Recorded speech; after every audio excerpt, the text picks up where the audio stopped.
ஏகம்பத்துரை எந்தாய் போற்றி பாகும் பெண்ணொரு ஆனாய் போற்றி பராய்த்துறை மேவிய பரனே போற்றி சிராப்பள்ளி மேவிய சிவனே போற்றி தென்தில்லை மன்றினுள் ஆடி போற்றி இந்தனக்காரமுது ஆனாய் போற்றி காவாய் கனகத்திரளே போற்றி கைலை மலையானே போற்றி போற்றி புளியர்கோன் வெப்பொழித்த புகரியர்கோன் கடல் போற்றி ஆடிமிசை கல்மிதற்பில் அணைந்த பிரான் அடி போற்றி வாழி திரு நாவலூர் வந்தொண்டர் பதம் போற்றி ஊழிமலி திருவாத ஊரர் திருத்தாள் போற்றி தந்தைதாய் ஆவானும் சார்கதீங்காவானும் அந்தவிழாய் இன்ப நமக்காவானும் எந்த உயிர் தானாகுவானும் சரணாகுவானும் அருட்கோனாகுவானும் குரு தெளிவு குருவின் திருமேனி காண்டல் தெளிவு குருவின் திருநாமு சொற்பல் தெளிவு குருவின் திருவார்த்தை கேட்டல் தெளிவு குரு ஒரு சிந்தித்தல் தானே கைலாய பரம்பரையில் சிவஞான போத நெறி காட்டும் வெண்ணை பயில்வாய்மை மெய்கண்டான் சந்ததிக்கோர் மெய்ஞான வாலுவாகி குயிலாரும் குளிர் திருவாவடுதுறைவாள் குரு நமச்சிவாய தேவன் சைலாதி மரபுடையோன் திருமரபு நீடுகுடி தலைகமாகும்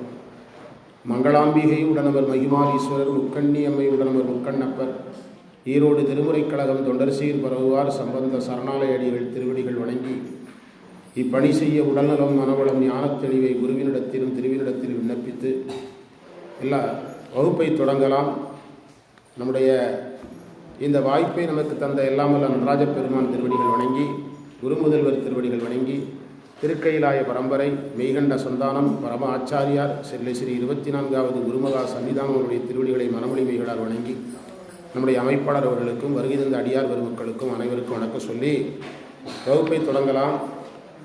நம்முடைய இந்த புத்தகத்தில் 39வது பக்கம் திரு எறும்பியூர் 39வது பக்கத்தில் இருக்குது. எறும்பியூர் பதிகம் குலைகள் காதினருங்கிறதுக்கு அடுத்தது எடுத்தாச்சா?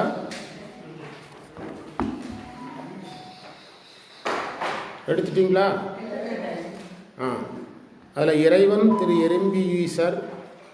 எறும்பீசர் இறைவி ஸ்ரீ நறுங்குழல் நாயகி தீர்த்தம் பிரம்மதீர்த்தம் தலவிருட்சம் வில்வம் திருவானைக்காவில் சிலந்திக்கு அருளும் கடல் வணங்கி திருவானைக்கா வழிபாடு செய்துட்டு இங்கே வந்து பாடியிருக்கிறார்.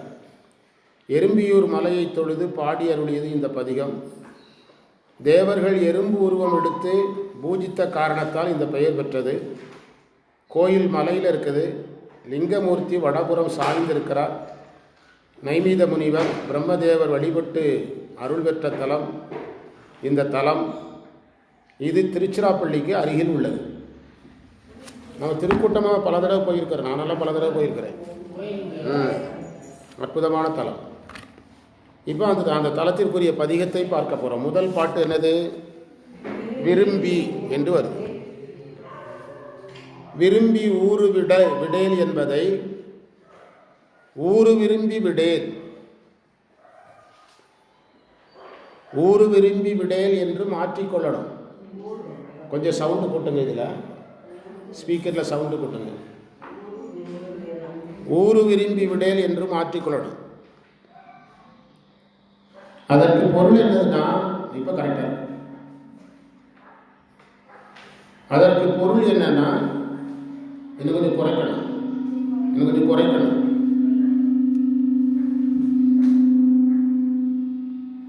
கேடுகளை விரும்பி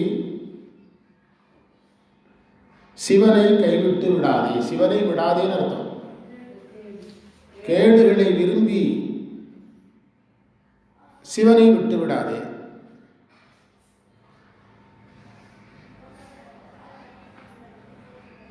ஊரல் என்ற சொல்லுக்கு சாறு என்று பொருள். ஊரல்னா சாறு.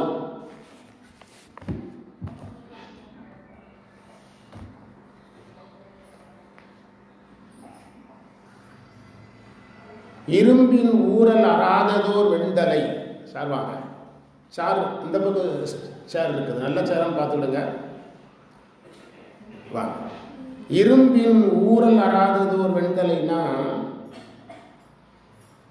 அந்த தலையில் கபாலத்தை எல்லாம் குத்துறாருல, அது அந்த பசுமை மாறாமல் இருக்குன்னு அர்த்தம். ஊரல்னா புதுமை மாறாமல் இருக்குன்னு அர்த்தம்.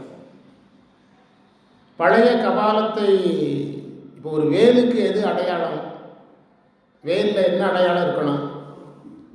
போர் செய்ததுக்கான அடையாளம் இருக்கணும்ல, அதுதானே வேல். அது மாதிரி இறைவனுடைய அந்த அவருடைய இது திரிசூலத்தில் ஊரல் அறாமல் இருக்கிறதுன்னா என்ன அர்த்தம்? புதுமை மாறாமல் இருக்கிறது.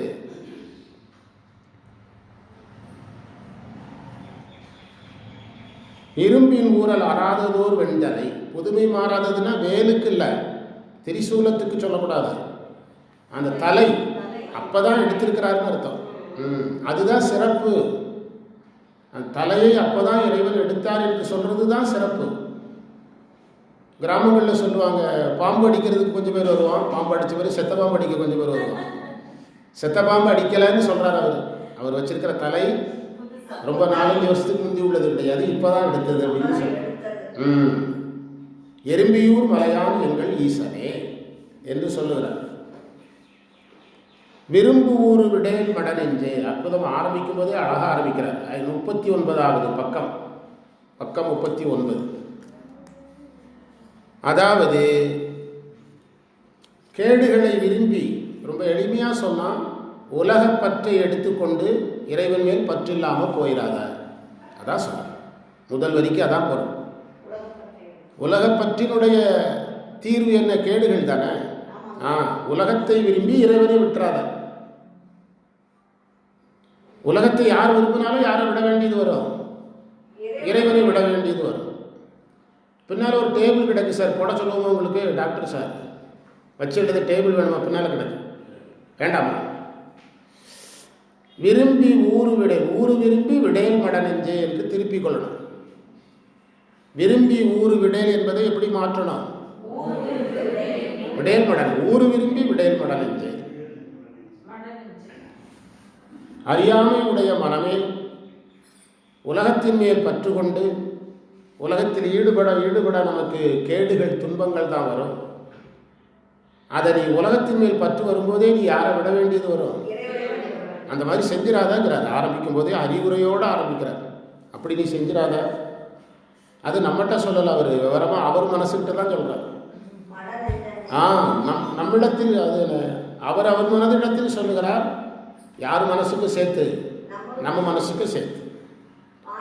மனிதர்கள் மக்களே அப்படி சொல்லலை, நெஞ்சேன்னு தான் சொன்னார்.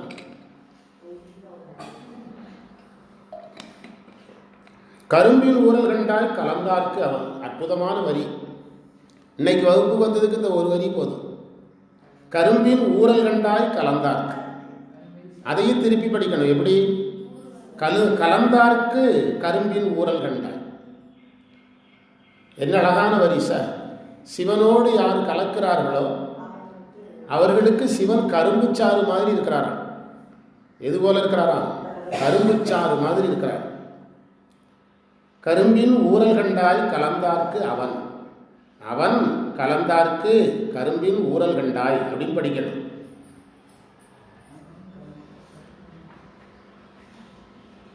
இரும்பின் ஊரல் அறாததோர் வெண்தலை அப்படிங்கிறது இறைவனுடைய திரிசூலத்தில் தான் இந்த தலை குத்தி எடுக்கப்படுகிறது. அந்த தலை இப்போ எடுத்ததுதாங்கிறதுக்காக என்ன சொன்னார்? ஊரல் அறாததுன்னு பசுமையாக இருக்கிறது, புது தலை அப்படின்னு அர்த்தம். வெண்தலை உடைய. பொதுவாக சில தேவாரத்தில் எல்லா வரிகளும் முடிவடையாது, நம்மளே முடிச்சுக்கணும். வெண்தலைனா வெண்தலை உடைய, திரிசீலத்தில் வெண்தலையை உடைய. எறும்பியூர் மலையான் எங்கள் ஈசனே. எந்த மலையில் இருக்கிறாரு? மலையான் எங்கள் ஈசனே. சிவாயிரம் சிவாத்மா கோயில் பார்த்தீங்கன்னா ரொம்ப அழகான கோயில் தான். ஆனால் மலையில் இருக்கும், நல்லா இருக்கும், அற்புதமான கோயில். நாங்கள் இப்போ சமீபத்தில் போயிருக்கும்போது திருவாசகம் பாடிட்டு இருந்தாங்க ஒரு 2-3 பேர் உட்காந்து. அங்கே ஒரு சிவாச்சாரியர் வயது குறைந்தவர் இருக்கிறார், ரொம்ப ஆர்வமாக எடுத்து செய்கிறார். அங்கே அப்பாவும் கூட இருக்கிறாரு, ரொம்ப ஆர்வமாக எடுத்து செய்கிறார். ஒரு சின்ன வயசு சிவாச்சாரியர், நல்லா ரொம்ப சுத்தமாக அற்புதமாக வச்சுருக்காங்க. அந்த முன்னால் இருக்கிற மரங்களினுடைய அடியிலெல்லாம் ஒரு புல் கூட கிடையாது, நல்லா அழகாக செம்மண் போட்டு புல்லே இல்லாமல் அழகாக வச்சுருக்காங்க. எறும்பியூர் மலையான் எங்கள் ஈசனே. அடுத்த மந்திரம் எத்தனாவது மந்திரம்? பிஞகன். பிஞகன் என்றால் திருவாசக அடிப்படையில் நாம் தலைக்கோலம்னு சொல்லுவோம். இந்த உரையில் அழிக்கின்ற கடவுள்னு கொடுத்துருக்காங்க. அழிக்கின்ற கடவுள் அப்படின்னு உரை சொல்லியிருக்காங்க. பிறங்கு செஞ்சடை பிஞகன் பேணு. பேணு என்றால் விரும்புதல் அர்த்தம். பேணு பெருந்துறைன்னு திருவாசகத்தில் இருக்கு. பேணுனா விரும்புதல் அர்த்தம். கரங்கு என்றால் சுழல்கின்றான் அர்த்தம்.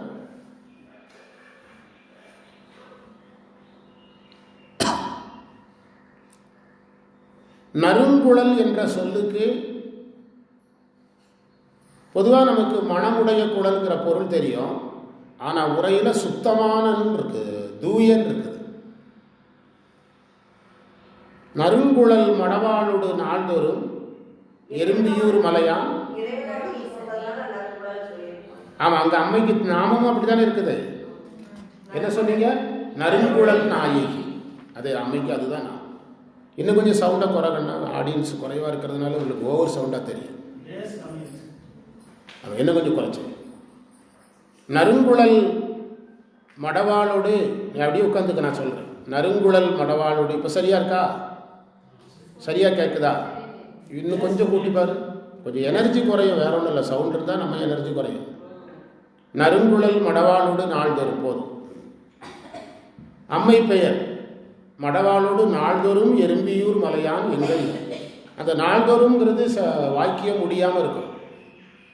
நறுங்குழல் மடவாளோடு நாள்தோறும் எழுந்திருளி இருக்கின்ற அப்படின்னு நம்ம ஒரு வார்த்தையை இணைத்து அந்த வாக்கியத்தை என்ன செய்து கொள்ளணும்?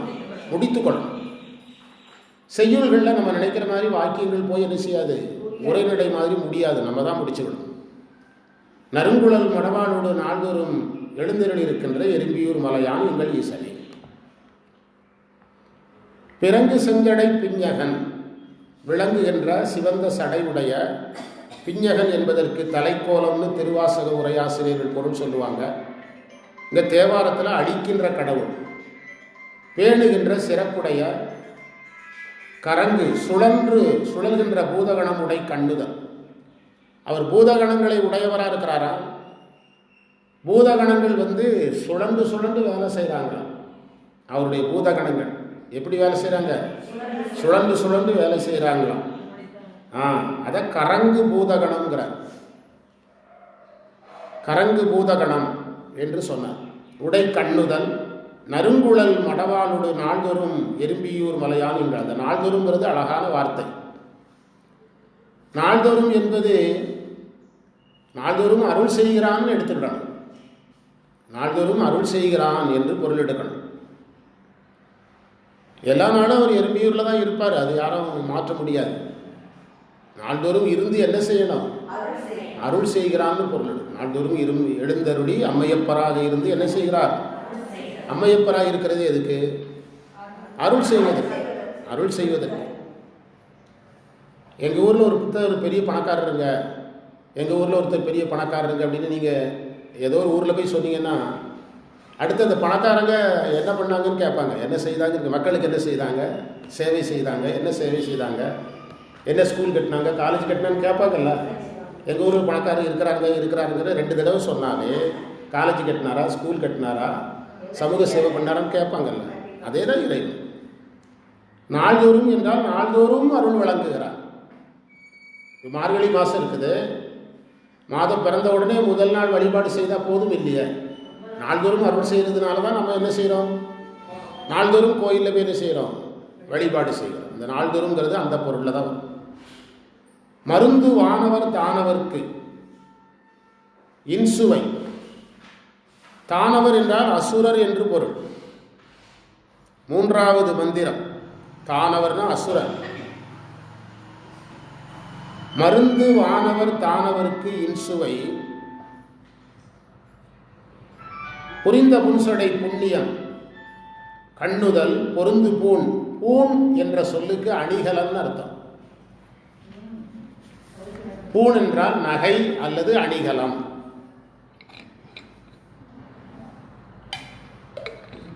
ஏன் இவங்கெல்லாம் பரீட்சையினால் வரலையா? இந்த குழந்தைகள் எல்லாம் பரீட்சையினால் வரல. நாளைக்கு பரீட்சையா? உனக்கு பரீட்சை முடிஞ்சிட்டா? ஆரம்பிக்குது. பரீட்சைக்கு இதுக்கு எந்த சம்மந்தமும் கிடையாது. ஆமாம். மருந்து வானவர் தானவருக்கு இன்சுவை புரிந்த புன்சடை பொருந்து பூண்மு மங்கை நல்லாடும். இந்த திருப்பதிகம் வித்தியாசமாக நல்லா இருக்குது.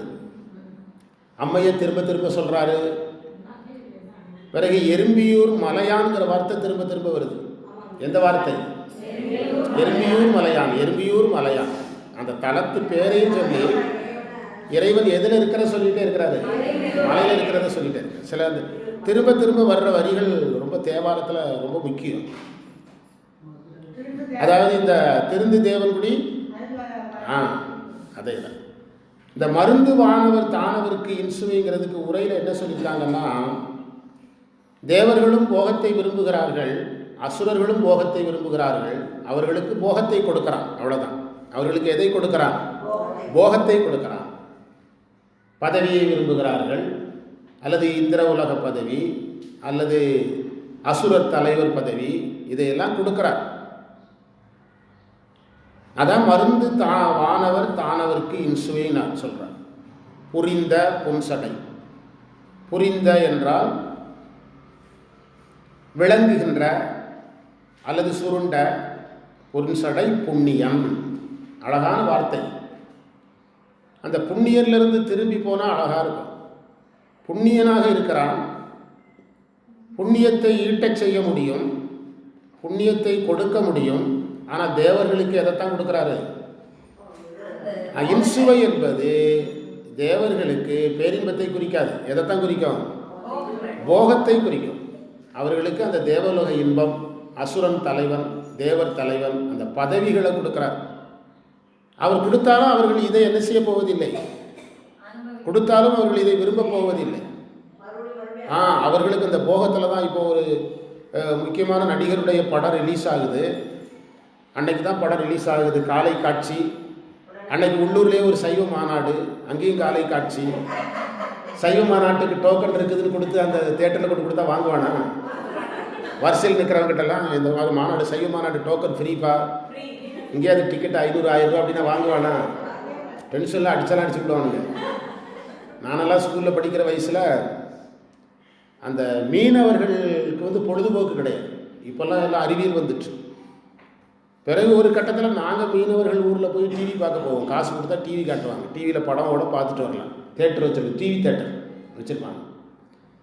அந்த மீன் பிடித்து முடிந்த உடனே ஓடுவாங்க. எங்கள் ஊர்லேருந்து திசைன்விளைன்னு ஒரு ஊர் இருக்குது, அங்கே தான் தேட்டர், வேறு எங்கேயும் தேட்டர் கிடையாது.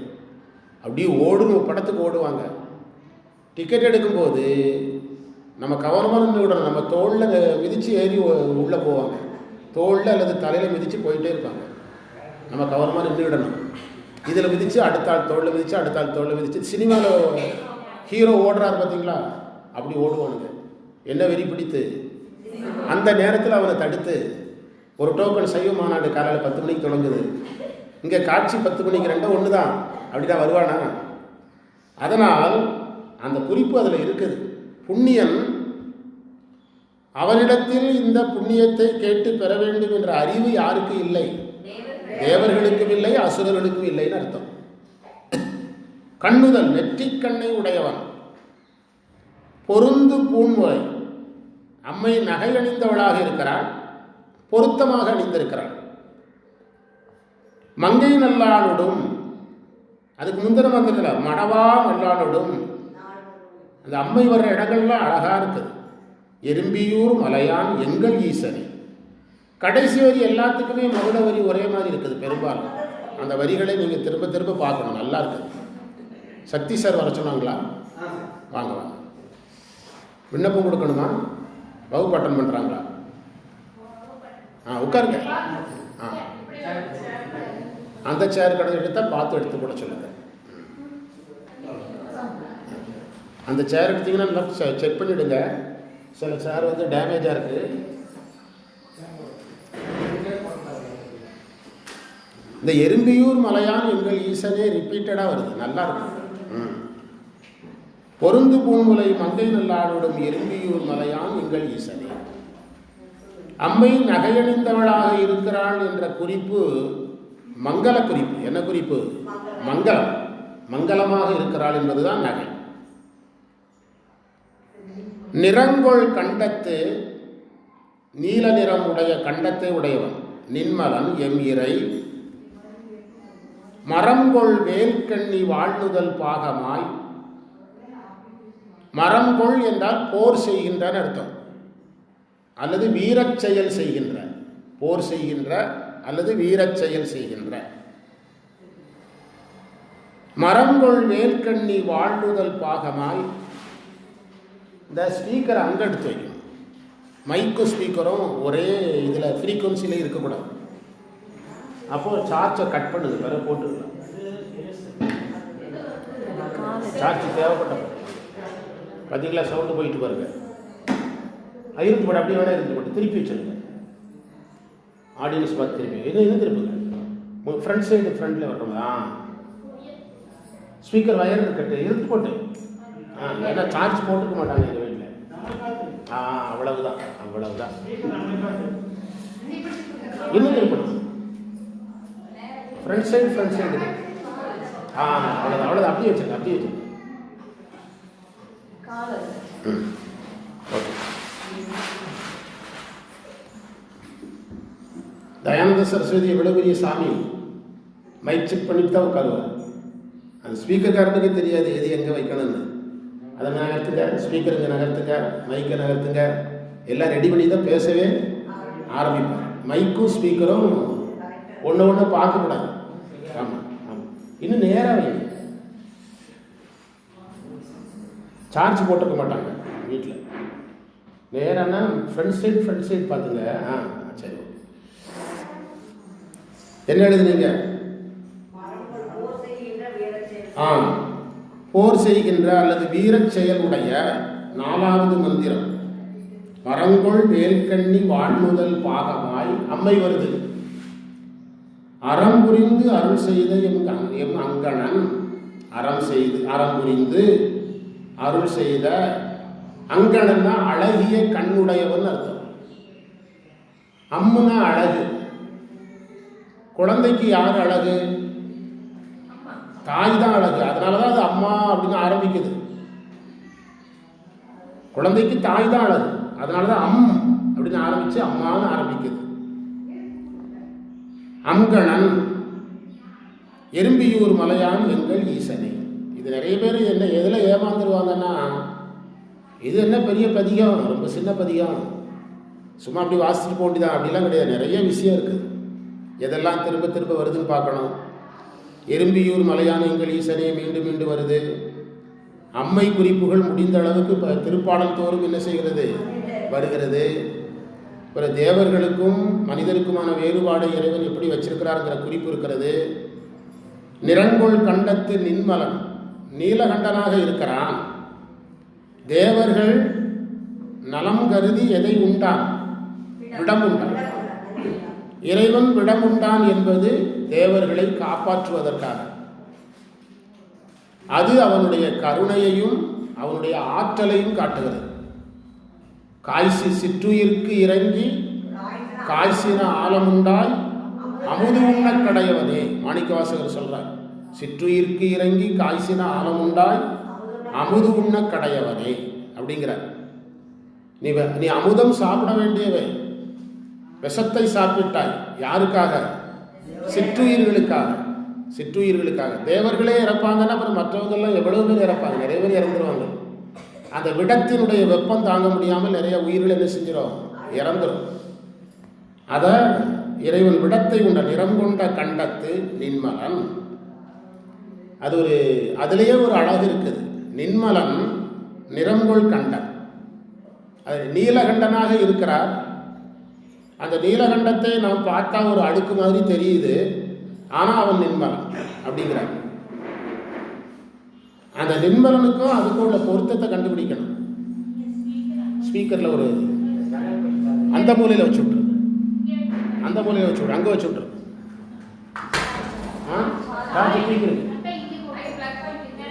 அங்கே போடுங்க, அங்கே கொண்டு போய். மைக் செட்டப் தான் முதல்ல. சிவாரம் குருவே மைக் செட்டப் தான் முதல்ல. அந்த வரியை கொஞ்சம் கவனமாக பாருங்க. நின்மலனாக இருக்கிறான். சரி சரி, இப்போ ஒருத்தர் ஒரு மணமகனை தயார் பண்ணுறோம். அவர் முகத்தில் அந்த இடத்துல ஒரு கருப்பாக இருந்தால் நாம் என்ன சொல்லுவோம்? எல்லாமே நல்லா தான்ப்பா மேக்கப் பண்ணியிருக்கிறீங்க, ஆனால் அந்த இடத்துல ஒரு கருப்பு இருக்குது, எடுங்கன்னு சொல்லுவோம்ல. சிவபெருமான கருப்பாக இருக்கார், நீலகண்டம் கருப்பாக இருக்குது, ஆனால் மலமற்றவன்கிறார். அந்த தமிழில் முரண்பாங்க, முரணணின்னு சொல்லுவாங்க. அப்போ தான் கழுத்து நீளமாக இருக்கிறாரு. கழுத்து நீல நிறத்தில் இருக்கிறதுனால அவன் அடுக்குடையவங்கிற முடிவுக்கு என்ன செஞ்சிடாதீங்க, வந்துடாதீங்கன்னு சொல்கிறதுக்கு என்ன வார்த்தையை பயன்படுத்தினார்? நின்மலன். நின்மலன் சொல்கிறார். நின்மலன் மலமற்றவன். மலமற்றவன் என்பதன் பொருள் சைவ சித்தாந்தப்படி இறைவன் எப்போவே இல்லாதவன். நல்லா குறைச்சிருங்க, சவுண்டை நல்லா குறைச்சிருங்க. அதில் ஏதோ ஒரு ப்ராப்ளம் இருக்குது. போதும். அனாதியிலே எண்ணற்றவனாக இருக்கிறான். போதும் போதும், ஆமாம் போதும். அதில் ஏதோ ஸ்பீக்கர் ஏதோ ப்ராப்ளம். அனாதியிலே மலமற்றவனாக இருக்கிறான். சைவ சித்தாந்தப்படி இறைவன் அனாதி நித்த முத்த சுத்தம். உயிர் அனாதி பெத்தன் அப்படின்னு சைவ சித்தாந்தத்தில் இருக்குது. இறைவன் இருக்கும் போதே சுத்தமா இருக்கிறார்.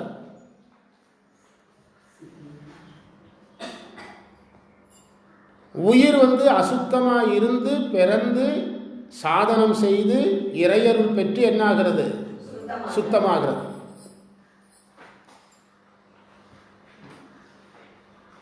அதனால்தான் உயிரும் யாரும் சமம் இல்லை, இறைவனும் சமம் இல்லை. முத்தியில் என்ன ஆகுது? உயிருக்கு என்ன கிடையாது? முத்தியில் உயிருக்கு மலம் கிடையாது. யாருக்கும் கிடையாது? உயிருக்கும் அறிவு உண்டு, இறைவனுக்கும் அறிவு உண்டு. அப்போ இந்த இரண்டும் சமமில்லை என்பது பிறப்பு நிலையில சரி, கட்டு நிலையில சரி, வீட்டு நிலையில சமமா? சமம் இல்லையா? சமம் இல்லை. ஏன் சமம் இல்லை?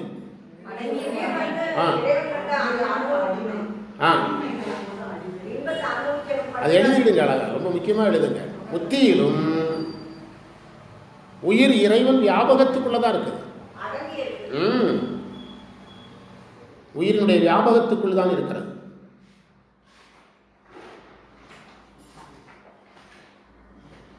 முத்தியில் உயிர் அனுபவிக்கின்ற பேரின்பம் உயிரிலிருந்து தோன்றுதா, இறைவன் கொடுக்கிறாரா?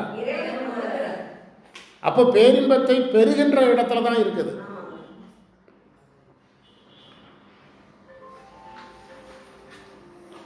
அதனால் முத்தியிலும் யாராக இருக்கிறது?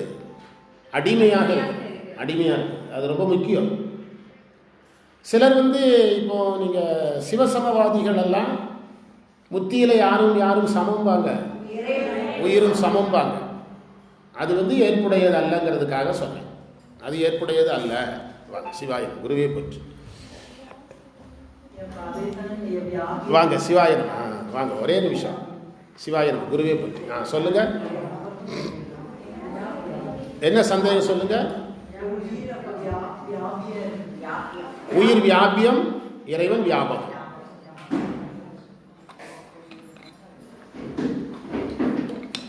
நல்ல தமிழ்ல சொல்லணும்னா இறைவன் பெரு வியாபகம், உயிர் அடங்கிய வியாபகம். அடங்கிய வியாபகம்.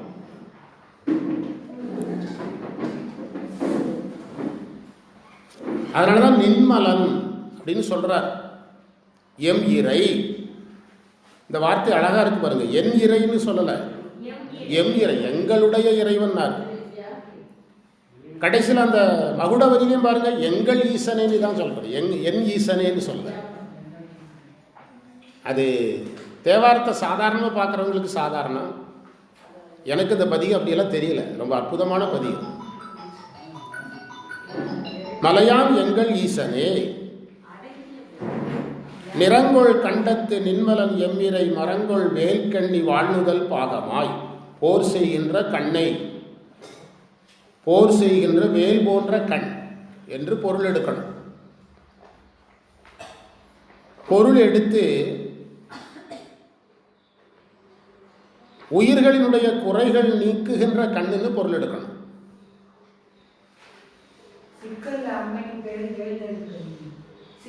ஆமாம், வேல் நெடுங்கண்ணி. அதுக்கு கவனமாக பொருள் எடுக்கணும். போர் செய்கின்ற கண்ணின்னா உயிர்களின் குறைகளை எதிர்த்து போரிடுகின்ற கண்ணை உடையவர்.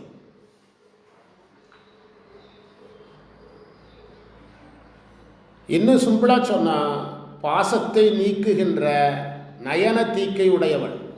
அதான் அதுக்கு சரியான பொருள்.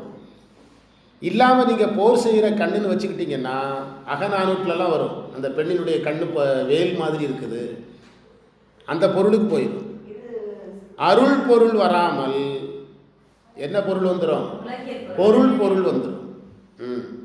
அதனால வேல் கண்ணி போர் செய்கின்ற கண்ணிங்கிறதுக்கு என்ன பொருள் எடுக்க சொல்லியிருக்கிறோம்?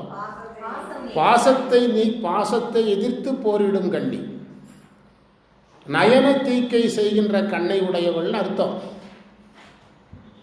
மீனாட்சியினுடைய கண்ணுக்கு என்னங்க விளக்கம் சொல்லுங்க, அதையாவது சொல்லுங்க. மீனாட்சியினுடைய கண்ணை மீனுக்கு ஒப்பிட்டதே எதனால தான்? நயன தீக்கைக்காக தான். குருவினுடைய பார்வையில் கோழியை ஒரு ஒப்பீடு செய்வாங்க. கோழி என்ன செய்யும்? ஸ்பரிசத்தால் அந்த இளம் பறவையை வாழ வைக்கும். அது குரு சீடனை தொடுவது. திருவடி தீக்கையினாலே குரு தன்னுடைய சீடன் தலையில் கையை வைத்தால் திருவடி எங்க தோன்றும்? திருவடி பேரு. அதற்கு என்ன பேரு? திருவடி பேரு. திருமந்திரத்தில் படிச்சிருக்கிறோம். திருவடி பேருன்னு அர்த்தம். அவர் காலையும் வைக்கலாம், கையும் வைக்கலாம். இப்படி வச்சாருன்னா திருவடி எங்க தோன்றும்? இன்னைக்கு அடுத்த பதிகம் அதுதான் படிச்சு நடத்துறோம்.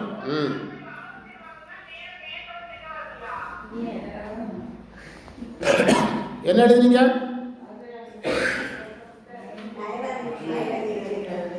இப்ப நான் இந்த கண்ணுக்கு ஒரு விளக்கம் சொன்னேன். 3வது வரி பாருங்க, அந்த விளக்கம் அங்கே இருக்கு. அறம் புரிந்து அருள் செய்த எம் அங்கணன். அறத்தை புரிந்து என்ன செய்தான்? அருள் செய்த அழகான கண்ணை உடையவன். இறைவனுடைய கண் அருள் செய்யும் என்றால் அது யாருக்கு பொருந்தும்? அம்மைக்கும் பொருந்தும். சரியா? எத்திரம் நின்றான் ஈசன், அத்திரம் அவளும் நின்றான் என்று சித்தியார்ல சொல்லியிருக்குது. எத்திரம் நின்றான் ஈசன், அத்திரம் அவளும் நின்றான்.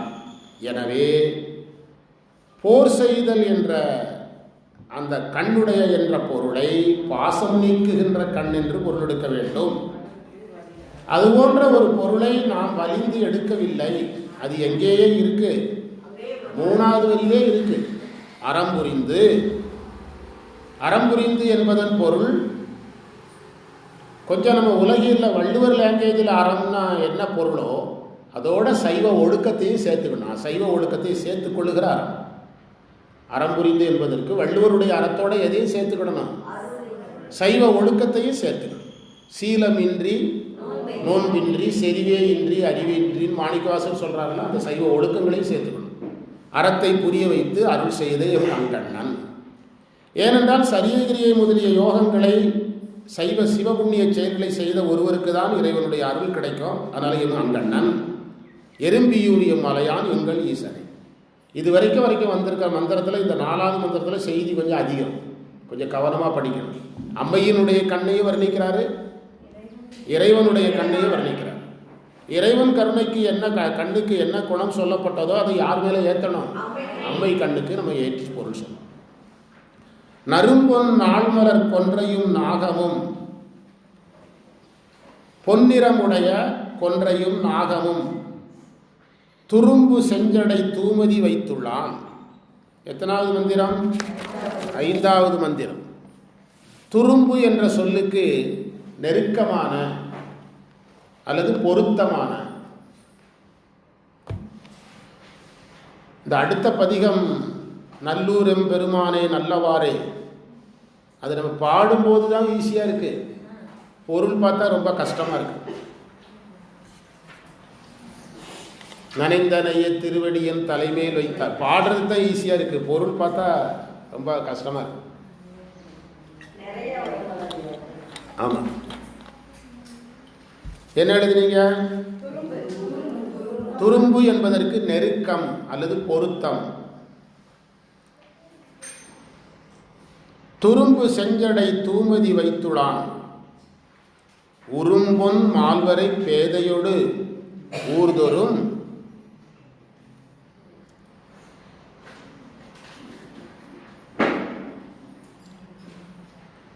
எறும்பியூர் மலையான் எங்கள் ஈசனே. 5வது மந்திரம் தானே. வானூரும் என்ற வார்த்தை எதில் வருது? அதுலேயே இல்லை, அப்படித்தானே இருக்கா? வானூர்.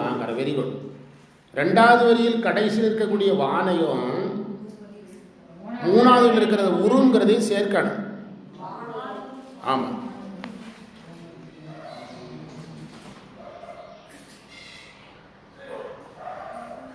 ஆகாயத்தை தொடுகின்றான் அர்த்தம். வான் உரும் என்ற சொல்லுக்கு ஆகாயத்தை தொடுகின்ற. இறைவன் கைலை மலையில் அம்மையோட இருக்கிறான்ங்கிறத அப்படி சொல்றாரு. ஆகாயத்தை தொடுற மலையில யாரோட இருக்கிறாரா? ஆமா. பொன்வரை பேதையோடும் ஊர்தொரும். பேதை என்பது இங்கு அம்மையை குறித்தது. திருப்பதிகந்தோறும் யாருடைய குறிப்பு இருக்குது? அம்மை குறிப்பு இருக்குது. ரொம்ப அழகான பதிகம். ஆனால் தளத்தில் பார்த்தா அம்மையப்பர் சன்னிதியில் ரொம்ப சின்னது தான். ஆனால் எவ்வளோ பொறுமையாக பாடிப்பார் நினச்சி பாருங்க. நம்மளை வழிபட சொன்னால் 5 நிமிஷம் கூட ஆகாது. எவ்வளோ பொறுமையாக ஈடுபட்டு பாடிப்பார் நினச்சி பார்த்தா அவ்வளோ அழகாக. உரும்பொன் மால்வரை பேதையோடும் ஊர்தொரும் எறும்பியூர் மலையான் எங்கள் ஈசனே. நரும்பொன் நாள்மலர் கொன்றையும் நாகமும் துரும்பு செஞ்சடை. சடையில் நல்ல பொன்னிறம் உடைய கொன்றை உடையவனாக இருக்கிறான், நாகமுடையவனாக இருக்கிறான், சுத்தமான மதி உடையவனாக இருக்கிறான். அந்த தூமதி என்ற பொருள் என்ன அர்த்தம்னா, மதி இறைவனிடத்தில் வரும்போது என்ன பெற்றுக்கொண்டு வந்தது? சாபம் பெற்றுக்கொண்டு வந்தது. அப்போ அந்த நின்மலனாக இருக்கக்கூடிய இறைவனிடத்தில் வந்த பிறகு என்ன ஆயிற்று? சுத்தமாயிற்று அப்படின்னு அர்த்தம். அதனால தான் என்ன வார்த்தையை பயன்படுத்தினார்? தூமதி என்ற வார்த்தையை பயன்படுத்தினார். 1ஆம் பிறை 2ஆம் பிறைன்னு சொன்னால் இந்த பொருள் சொல்லக்கூடாது. இங்கே தூமதின்னு சொன்னதுக்கு பின்னால் ஒரு பொருள் இருக்குது. என்ன பொருள்? வரும்போது சாபத்தோடு வந்தது, இப்போது என்ன நீங்கி இருக்கிறது? சாபம் நீங்கி இருக்கிறது அப்படிங்கிற பொருளை எடுத்து சொல்லணும் தூமதி. எனவே அந்த வரலாற்றின் மூலமாக இறைவன் நமக்கு சொல்ல வருகின்ற செய்தி என்னவென்றால், நீ என்ன குறையோடு வந்தாலும் நான் உன்னை என்ன ஆக்குவேன்? சுத்தமாக்குவேன். சுத்தமாக்குவேன். எதிர்கட்சியில் இருக்கும்போது கெட்டவங்க, ஆளுங்கட்சிக்கு வந்தவொன்னே நல்லவங்க அப்படின்னு சொல்கிறாங்க. அவன் உங்கள் கட்சியை நான் வாஷிங் மிஷின் அப்படின்னு கேட்குறாங்க பத்திரிக்கைக்காரன். அப்படி கிடையாது. இறைவனுக்கு என்கிட்ட வந்தால் நான் உன்னை சுத்தமாக்கிடுவேன். அதாவது என்னிடத்தில் அடைக்கலம் கேட்டு என் காலில் விழுந்தால் நான் உன்னை எங்கு வைப்பேன்? என் தலையில் வைப்பேன். என் காலில் நீ விழுந்தால் உன்னை நான் எங்கு வைப்பேன்? தலையில் வைத்து கொண்டாடுவேன். அதான் இறைவன் சொல்கிற விஷயம். நீ எவ்வளவு அழுக்காக வந்தாலும் சரி, நான் என்னை அடைக்கலம் புகுந்தால் நான் உனக்கு அடைக்கலம் கொடுத்து உன்னை தலையில் வைத்து கொண்டாடுவேன் அப்படின்னு அர்த்தம். ஒரு மகன் மிக தீய பழக்கம் உள்ளவனாக இருக்கிறான், திருந்தி வர்றான். யாருக்கு மிகப்பெரிய கொண்டாட்டமாக இருக்கும்? அப்பாவுக்கு ஒரு கொண்டாட்டமாக தானே இருக்கும். பைபிளில் ஒரு கதை உண்டு. அதாவது ஒரு பெரிய செல்வந்தர், 2 மகன். அதில் ஒருத்தன் ஊதாரியாக இருப்பான். சொத்துக்களை பங்கு கேட்பான். அவனுடைய சரியான சொத்துக்களை பிரித்து கொடுத்துருவார். சொத்துக்களையெல்லாம் அடிச்சிருவான். ஒரு அப்பாவை பார்க்குறதுக்கு அவனுக்கு சிறப்பாக தெரியும். அப்பாவை போய் பார்க்க முடியாதுல்ல, சங்கடமாக இருக்குமில்ல. அந்த திருவாசகத்தில் ஒரு வரி இருக்குது, தவறுகளை செய்துட்டு ஒன்று எப்படி பார்க்குறதுன்னு ஒரு வரி இருக்குது. அதனால் வேலைக்கு போகிறான். பன்றி மேய்க்கிற வேலை கிடைக்குது. ஊர் நாட்டாம மகனுக்கு என்ன வேலை கிடைக்குது? அங்கே சாப்பாடு கொடுக்க மாட்டேங்கிறாங்க. பன்றி தவிடு சாப்பிட்றான், பன்றி தீவனத்தை சாப்பிட்றான். பிறகு நம்ம யாருக்கிட்ட போயிடலாம்? நம்ம அப்பா கிட்ட போயிடலான்னு மனம் திருந்தி வர்றான். மூத்த மகன் இவர் கூட தான் இருக்கிறான். அவருக்கு இது எதுவுமே சிறப்பாக இவர் செஞ்சதில்லை. வழக்கமான சாப்பாடு, வழக்கமானது. ஆனால் இந்த மகன் வர்றோன்னு என்ன செய்கிறாருன்னா, ஊரே திருவிழா பண்ண சொல்கிறார். அந்த நாட்டான ஊரையே திருவிழா கோலம், எல்லாம் பந்தல் போடுங்க, எல்லாம் வாத்தியங்கள் ஒலிங்க, மக்களெல்லாம் என் மகன் வரும்போது என்ன செய்யுங்க?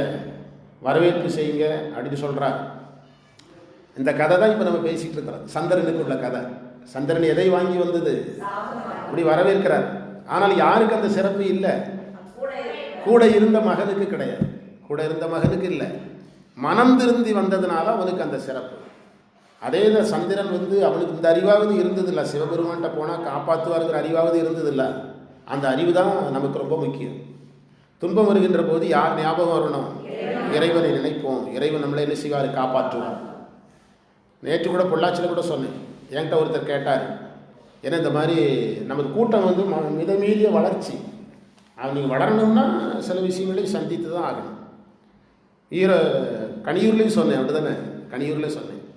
எதிர்பாராத வளர்ச்சி, சும்மா ஒரு 5-6 பேர் சேர்ந்த மாதிரி இருந்தது. 10 வருஷம் ஓடுறதுக்குள்ளே எங்கேயே போயிட்டு, ஒரு பக்கம் பொள்ளாச்சியில் மிகப்பெரிய கட்டமைப்போடு இருக்குது, பழனியில் மிகப்பெரிய கட்டமைப்பில் இருக்குது, வெளியூரில் நல்லா நம்ம மையத்துக்கு நல்ல பேர் இருக்குது, நம்ம பேராசிரியர் பேர் எப்படி தாங்குவாங்க? வயிறெரியாதா? ஒருத்தர் என்கிட்ட கேட்டாங்க, இவ்வளவு சம்பவம் நடக்குது, நீங்கள் நிதானமாக இருக்கிறீங்களான்னாரு. நான் சொன்னேன், என் மனம் என்ற கடல் மிக ஆழமானது, அங்கு எந்த அலையும் இல்லை அப்படின்னு. எந்த அலையும் இல்லை அப்படின்னு. ஒரு மாணவர், நம்ம பழைய மைய மாணவர் தான், முதல்ல சேர்றேன்னாரு, அப்புறம் சேரலன்னு சொல்லலை, இப்போ சேர்றேன்னு ஃபோன் போட்டு கூப்பிட்டார் ஒரு அம்மா. அது என்னமோ நீங்கள் வகுப்பில் பேராசிரியராக இருக்க மாட்டேன்னு சொன்னீங்களாமா இருந்துச்சு. எப்போ ஒரு பிரச்சனை பயங்கரமாக வரும்போது யாராவது ஒருத்தர் அகிம்சையை கையில் எடுக்கணும். அதில் நான் அகிம்சையை என்ன செய்தேன்? கையில் எடுத்தேன். இவ்வளோதான் விஷயம்.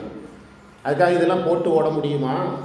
நான் சொன்னேன் அவர்கிட்ட, இது கார்த்திகை மாதத்தில் காம்பவுண்ட் சோரில் வைக்கிற அகல் விளக்கு கிடையாது. நாங்கள் கார்த்திகை மாதத்தில் காம்பவுண்ட் சோரில் வைக்கிற அகல் விளக்கு அல்ல நாங்கள். இது அருட்பெருஞ்சோதி, இது அண்ணாமலை ஜோதி அப்படின்னு அது பொள்ளாச்சிலையும் சொன்னேன். அதனால் இருக்கட்டு. இப்போ அந்த சந்திரன் அடைக்கலம் கேட்டு வரணுங்கிற அறிவு வந்தது. அந்த கோடிக்கணக்கான உயிர்கள் அவருக்கு அடிமை. ஆனால் அடைக்கலம் கேட்டு சந்திரன் வந்தது தான் அவருக்கு பயங்கர சந்தோஷமாக போச்சு. ஏன் மாணிக்க வாசகரை சந்திரனாய்க்கு மேலே வைக்கிறது? அந்த கேள்வியை கேட்க மாட்டேங்கிறீங்க, புரியுதா? ஏன் திருநாவுக்கரசரை சந்திரனாக மாற்றி தலையில் வைக்கிறது? அவங்க எப்போவும் ஒரே மாதிரி இருந்தாங்க. பெற்றோருக்கு யார் தான் ரொம்ப பிடிக்கும்? கெட்டு திருந்தி வர்ற பிள்ளைகள் மேலே கவனம் அதிகமாக இருக்கும். அதெல்லாம் சந்திரன் மேலே இறைவனுக்கு அவ்வளவு கவனம் வைத்து. வானூரும் பொன்மால்வரை பேதையோடும் வானத்தை தொடுகின்ற கைலை மலையில் அம்மையோடும் இருக்கிற இறைவன் ஊர்தோறும். அதில் ஒரு குறிப்பு இருக்குது. கைலை மலையில் அம்மையோடு இருக்கக்கூடியவர் எல்லா ஊர்லேயும் இருக்கிறார். அது என்ன சொல்ல வருகிறார் என்றால்,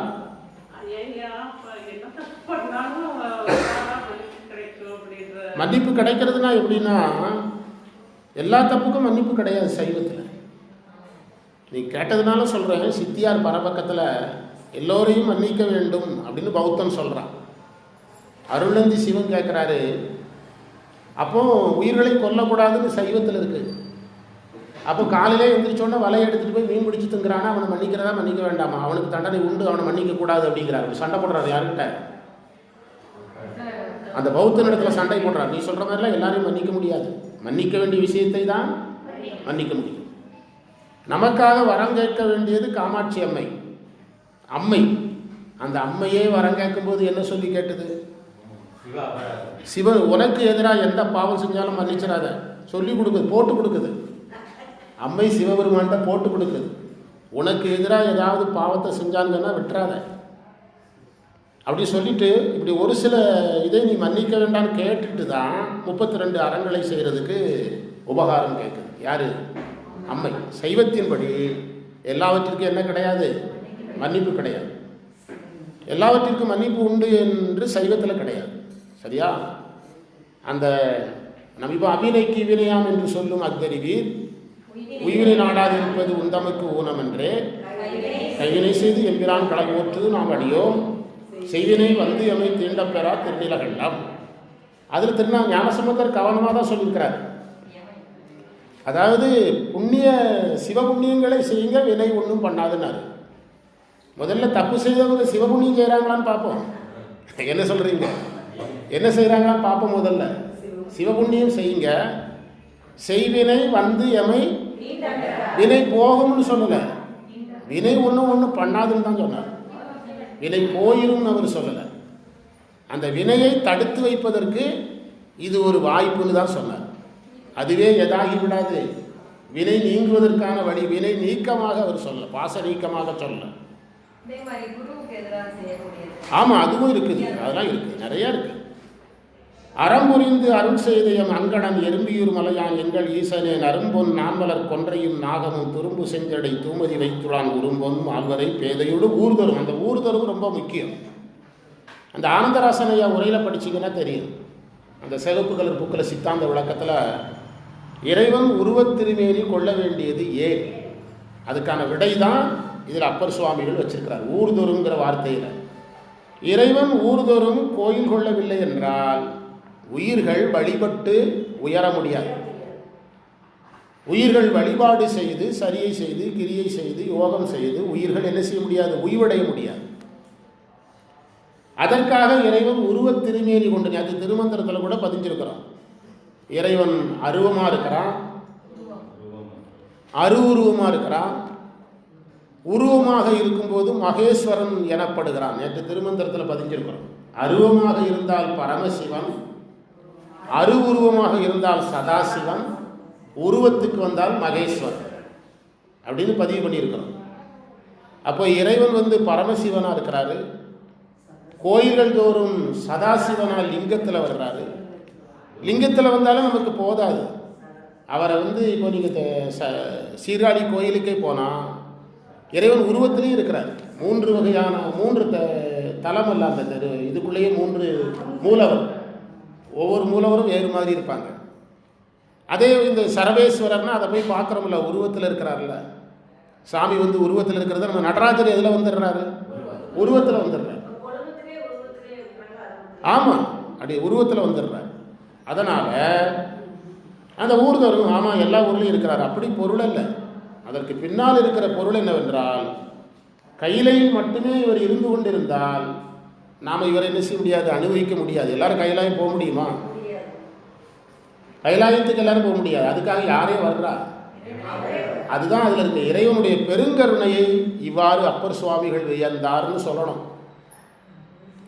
இறைவன் பெருங்கருணையை அப்பர் சுவாமிகள் இவ்வாறு வியந்தார்னு சொல்லணும். ஒவ்வொரு ஊர்தோறும் இறைவன் எழுந்தருள்றார்.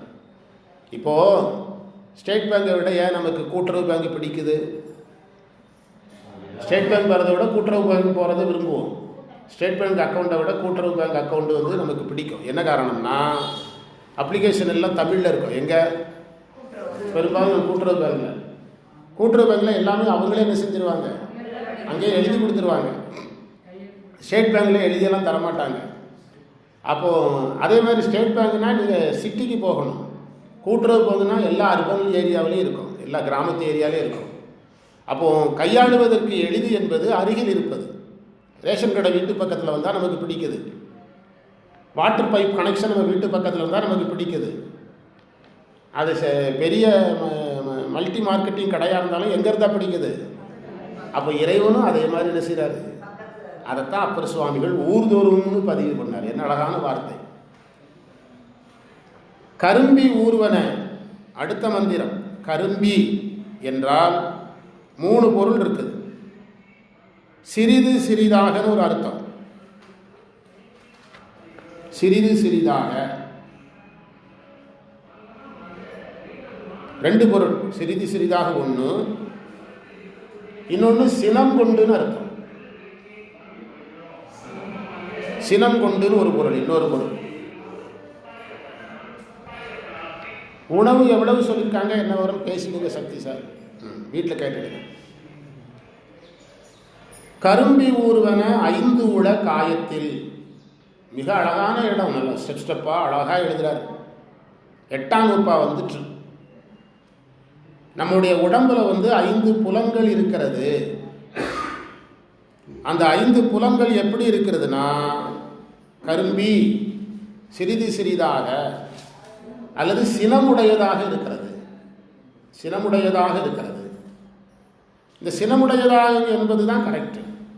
5 புலன்கள் சினமுடையதாக இருக்கிறதுனா என்ன அர்த்தம்னா, பற்றுகளை தருகிறதுன்னு அர்த்தம். எதை தருகிறது? பற்றுகளை தருகிறது. துரும்பு செஞ்சடை தூய்மை எங்க இருக்குது? திரம்பி ஊர்வன மற்றும் பல உள. திரம்பினா மாறுபட்டு என்ற அர்த்தம்.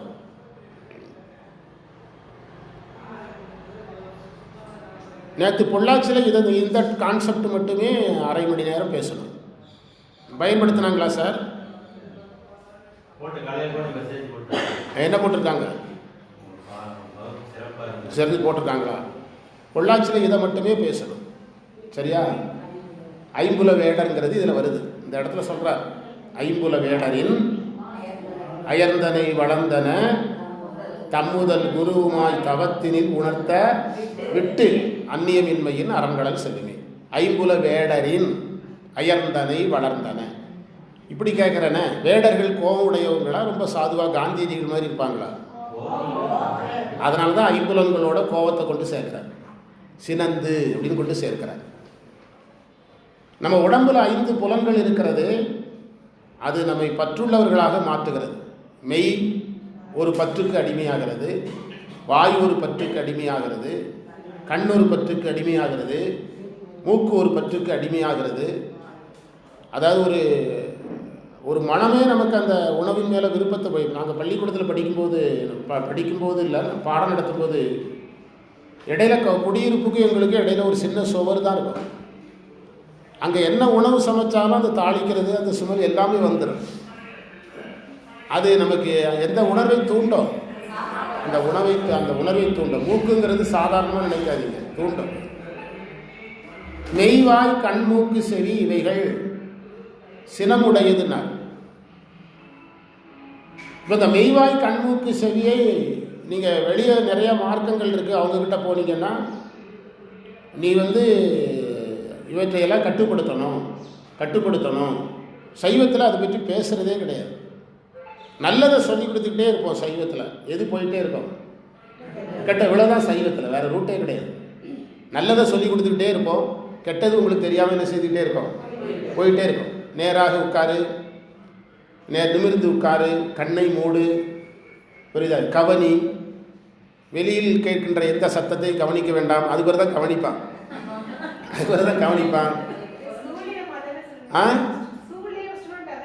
யோகாவில் அதுதான் சொல்லுவான். எனக்கு நான் ஒரு வேதாந்த குருக்கிட்ட படித்ததா சொல்லுவேன்ல, அவங்க கிண்டல் பண்ணுவாங்க. Close with eyes please, silent. நான் சொல்கிற மந்திரத்தை மிக மெதுவாக சொல்லணும். சரியா? சொன்ன பிறகு 1 மணி நேரம் கழித்து இதே பிரச்சனை தானே வரும். 1 மணி நேரம் கழித்து எந்திரிச்சாலும் இந்த பிரச்சனை வரத்தானே போகுது. பிரச்சனையே வரக்கூடாதுங்கிறது தான் சைவம். நம்ம என்ன சொல்கிற, விளக்கு ஏற்றி இருட்டு போகும், எதை நினைக்காத, அதுதான் சைவம். அதனால தான் நம்ம விளக்க முதல்ல வச்சோம். இல்லக விளக்குது இருள் கெடுப்பது, சொல்லக விளக்குது சோதி உள்ளது, பல்லக விளக்குது. சைவத்தில் என்ன சொல்கிறாங்கன்னா, சகஜ பழக்கம். யோகம் எப்படி வரணும்? சகஜமாக வரணும்.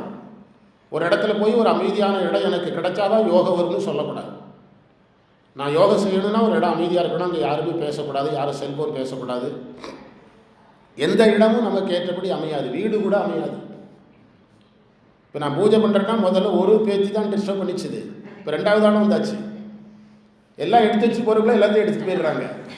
பஞ்சபாத்திரம், பூ எல்லாத்தையும் போயிடுறாங்க. அதையும் நம்ம ஒரு எதாக கருதி கொள்ளணும், அதையும் ஒரு பூஜையாக கருதி கொண்டு.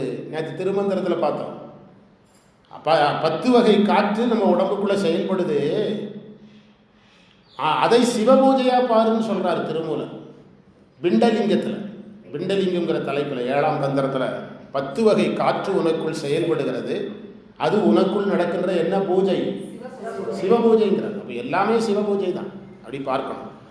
அதை அந்த எத்தனாவது மந்திரம் என்ன சொன்னார்? ஐம்புலன்கள் நமக்கு பற்றி தரக்கூடியதாக நம்ம உடம்புல இருக்குது. அடுத்து பாருங்க எவ்வளோ அழகாக சொல்கிறாரு. திரம்பி ஊர்வன மற்றும் பல உள்ள. நமக்கு எதிரி எது மட்டும் கிடையாது, 5 கல்வி. ஞானேந்திரியம் பகைதான், கண்மேந்திரியம் பகைதான், அந்த கரணங்களும் பகைதான். அதனால நிறையா இருக்குன்ட்டார். இப்போது தத்துவ சுத்தியில், சைவ சித்தாந்தத்தில் தத்துவ சுத்தி என்று ஒன்று இருக்கிறது. தத்துவ சுத்தியில் தத்துவத்தில் தோன்றிய எதை வைத்துக்கொள்ள சொல்கிறாங்க, எதை விட சொல்கிறாங்க? மாயையிலிருந்து தோன்றிய எதை வைத்துக் கொள்ளுங்கள் என்று சொல்லுகிறார்கள், எதை விட்டு விடுங்கள் என்று சொல்லுகிறார்கள். தத்துவ சுத்தியில் மாயையிலிருந்து தோன்றிய எல்லாத்தையும் தான் விட சொல்கிறாங்க. அதனால தான் என்ன சொன்னார்? திரம்பி ஊர்வனம் மற்றும் பல உள்ள. உன்னுடைய உயிருடைய சிவத்தை நோக்கிய பயணத்திற்கு தடையாக இன்னும் நிறையா இருக்குன்ட்டார். என்னதெல்லாம்? ஞானேந்திரியம், கண்மேந்திரியம், அந்த கரணம் எல்லாமே என்னது தான்? பகைதான். எல்லாமே பகைதான்.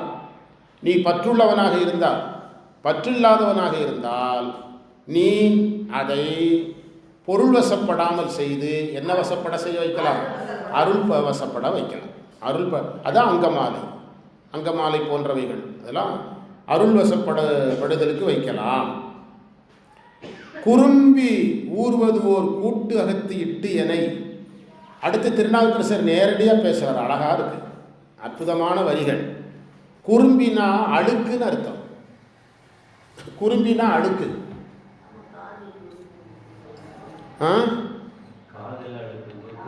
பார்த்தீங்களா? காதில் அழுக்கிறதா என்ன பேரு?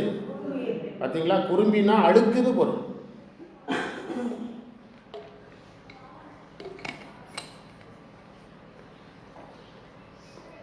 நம்ம இந்த அரங்கத்தை க்ளோஸ் பண்ணி கொடுக்கும்போது இந்த ரூமை திரும்ப கூட்ட சொன்னாங்க.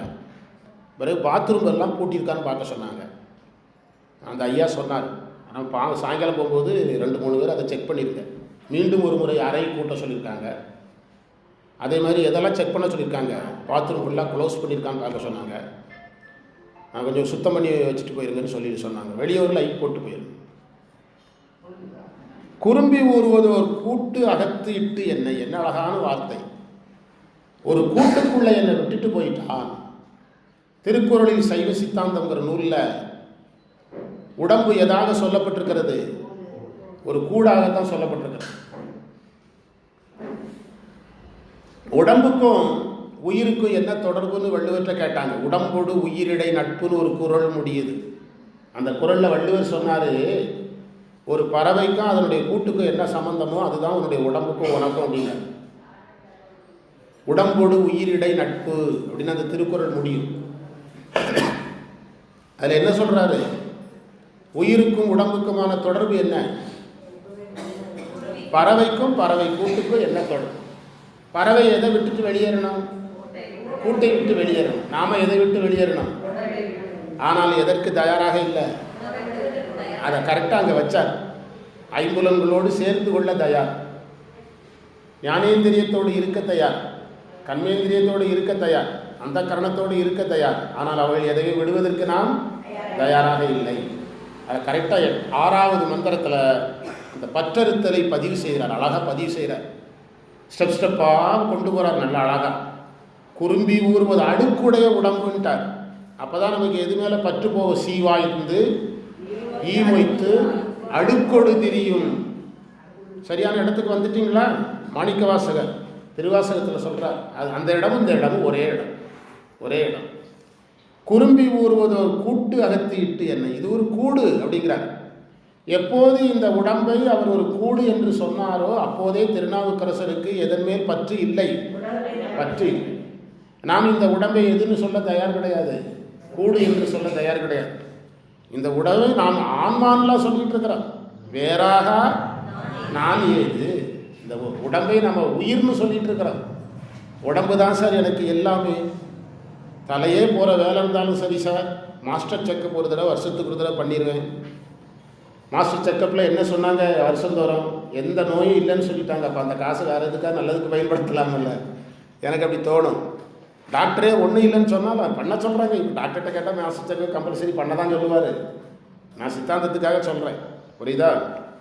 அப்போது குரம்பையில் இட்டு என்னைன்னு சொன்னதே பெரிய விஷயமான்னு கேட்டக்கூடாது. எப்போது உடம்பை அவர் குரம்பை என்று சொன்னாரோ அப்போதே அவருக்கு அதில் என்ன இல்லை? குரம்பையில் இட்டுனார். இட்டு என்பது இப்போ இந்த மண்டபம் இருக்குது. சாயங்காலம் 4:30 மணிக்குள்ளே எல்லா வேலையும் முடியுது. யாராவது ஒருத்தர் உட்கார வச்சுட்டு வர்றோம்னு நம்ம எல்லோரும் போயிட்டோம்னா அவர் என்ன சொல்லுவாங்க? வர்றவங்கிட்ட நம்மளை உட்கார வச்சுட்டு போயிட்டாங்க சார் அப்படின்னா அவருக்கு இங்கே இருப்பது என்ன செய்யலைன்னு அர்த்தம். அந்த அர்த்தம் தான் இட்டு. ஆமாம், ஊனார் புழுக்காவு கூடு காத்து இங்கு இருப்பதாக விட்டாய். அந்த பொருள், அந்த இட்டு என்பதற்கும் பொருள் அதுதான். எனக்கு எங்கே இருக்கிறது பிடிக்கல, இந்த உடம்புல இருக்கிறது பிடிக்கவில்லை. இட்டு எனை இட்டு என்ன இந்த உடம்புல உட்கார வச்சுட்டு எறும்பியூர் அரண் செய்த இயற்கையே. இது அவருடைய இயற்கையான செயல். அவர் குணமே இதுதான், இப்படி தான் பண்ணுவார் என்று சொல்கிறார். அரண் என்ற சொல்லுக்கு பாசத்தை தேய்ப்பவன் அர்த்தம். அரண் 3 மலங்களை தேய்ப்பவன். இந்த இரும்பு வேலைக்காரங்க அறம் வச்சுருப்பாங்க. அது அந்த ஃபினிஷிங் வரலன்னா என்ன செய்வாங்க? தேய்ப்பாங்க. அந்த ஃபினிஷிங் வரலன்னா தேய்க்கும் போது ஃபினிஷிங் வந்துடும். அதனால தான் அதுக்கு பேரே அறம்னு பேர். அரண், நீங்கள் இந்த அரண்ங்கிறதுக்கு ரகரம் நல்லா பார்க்கணும். தர்மத்துக்கு வர்ற அறம் கிடையாது, இந்த வேற. அரண் செய்த இயற்கையே. இந்த 6வது மந்திரம் மேலே உள்ள மந்திரத்துக்கு மகுடம். இது பற்றற்ற நிலையை வெளிப்படையா பதிவு செய்கிறார். எந்த பதிகத்தில், எந்த பாட்டில்? 6ல். 7 மறந்தும் மற்றீது பேரிடர் நாள்தோறும் திறம்பினி நிலையில் மடநெஞ்சு. அதை அப்படியே தொடர்றார். மந்திரம் 6ம் மந்திரம் 7ம் கருத்தால் தொடர்புடையது. என்ன சொல்றாருன்னா, உடம்பு ஒரு கூடு மாதிரி, அது மேலே இருக்கிற பற்றை என்ன செஞ்சிரு? விட்டுட்டு திரும்ப பற்று வராமல் பார்த்துக்கங்கிறார். பேரிடர் இது மறந்துன்னு மாற்றணும். மறந்தும் மற்ற இது திருப்புங்க.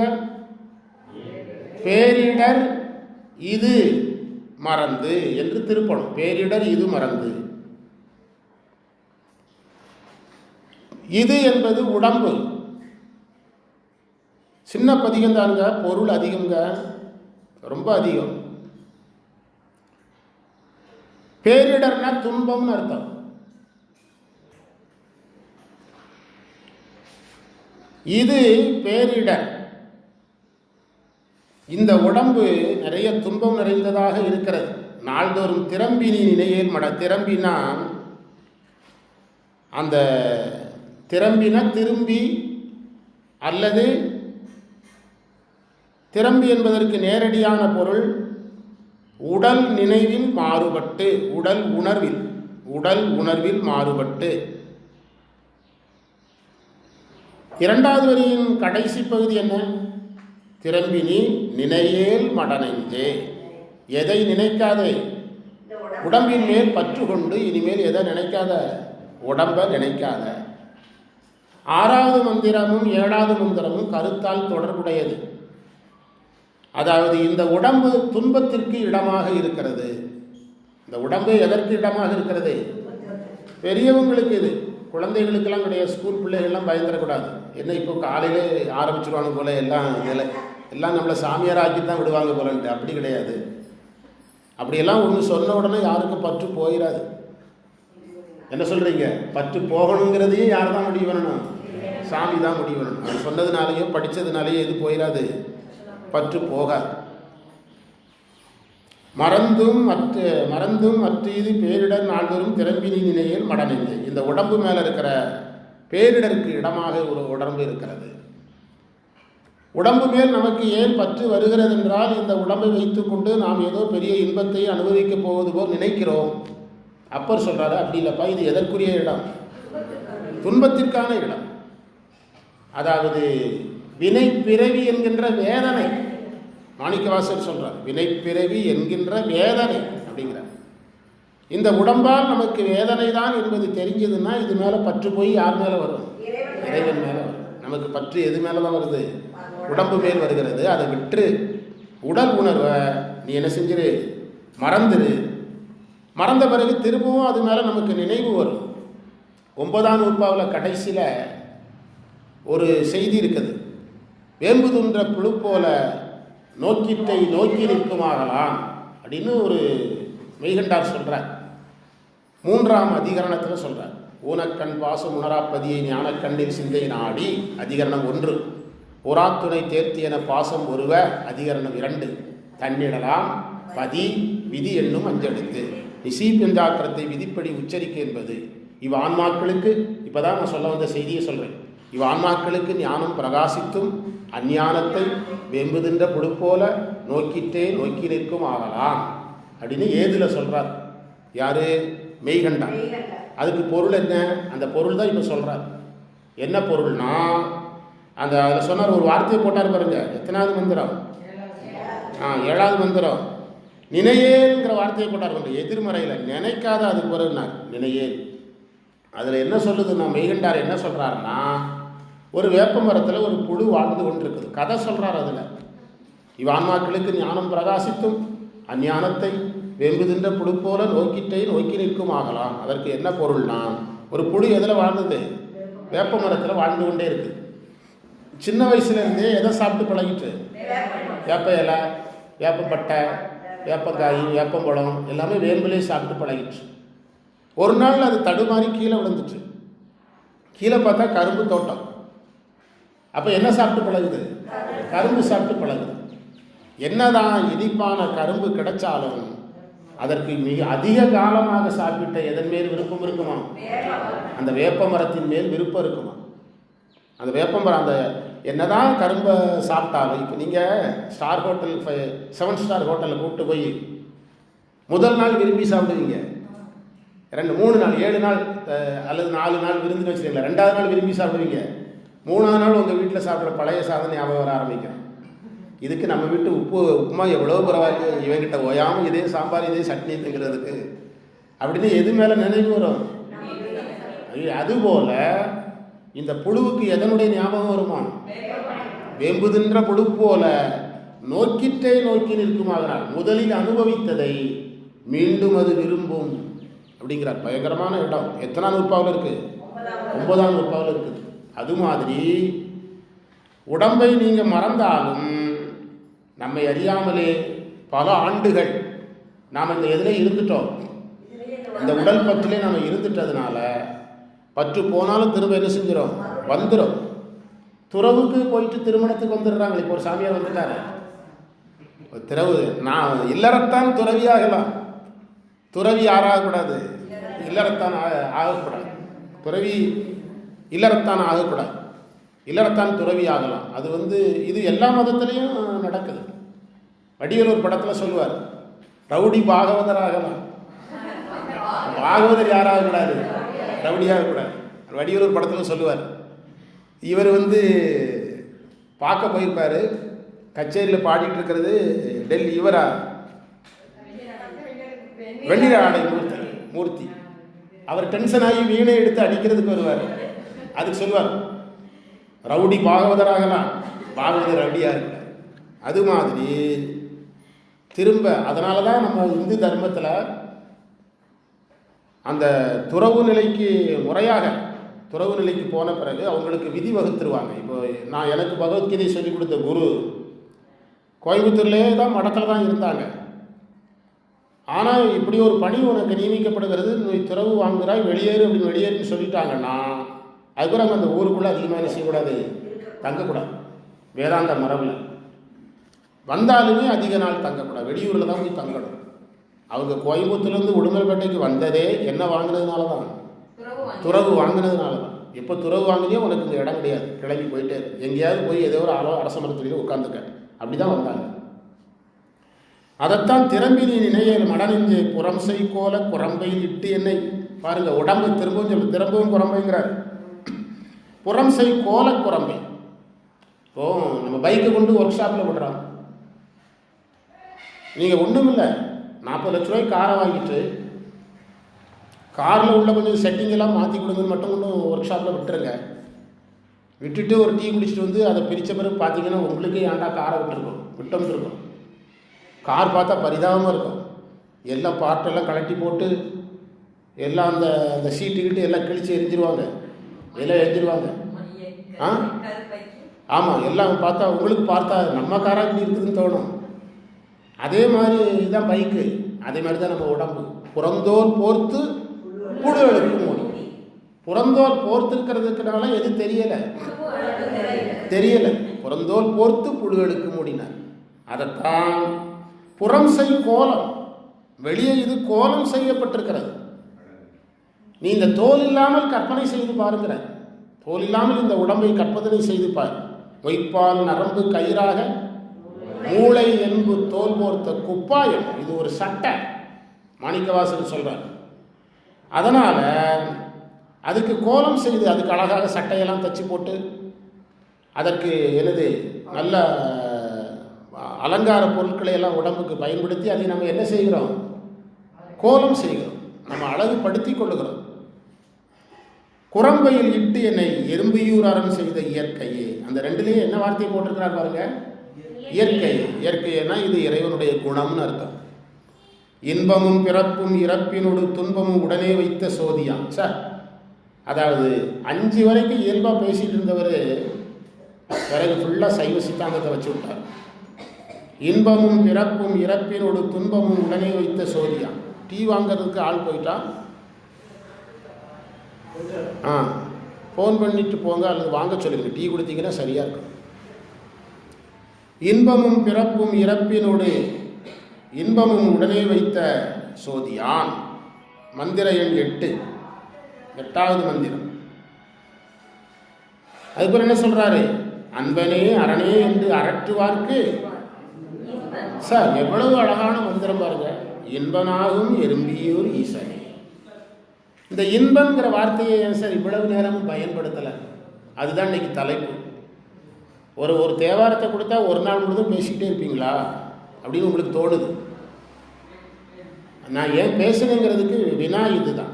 இன்பன் என்ற வார்த்தையை இதுவரை ஏன் திருநாவுக்கரசர் பயன்படுத்தாமல் எத்தனாவது மந்திரத்தில் பயன்படுத்தினார்? அது அந்த கேள்விக்கு விடைதான் நான் இந்த பேசின 1 மணி நேர பேச்சு. இன்பனாகும் இரும்பியூர் ஈசனே.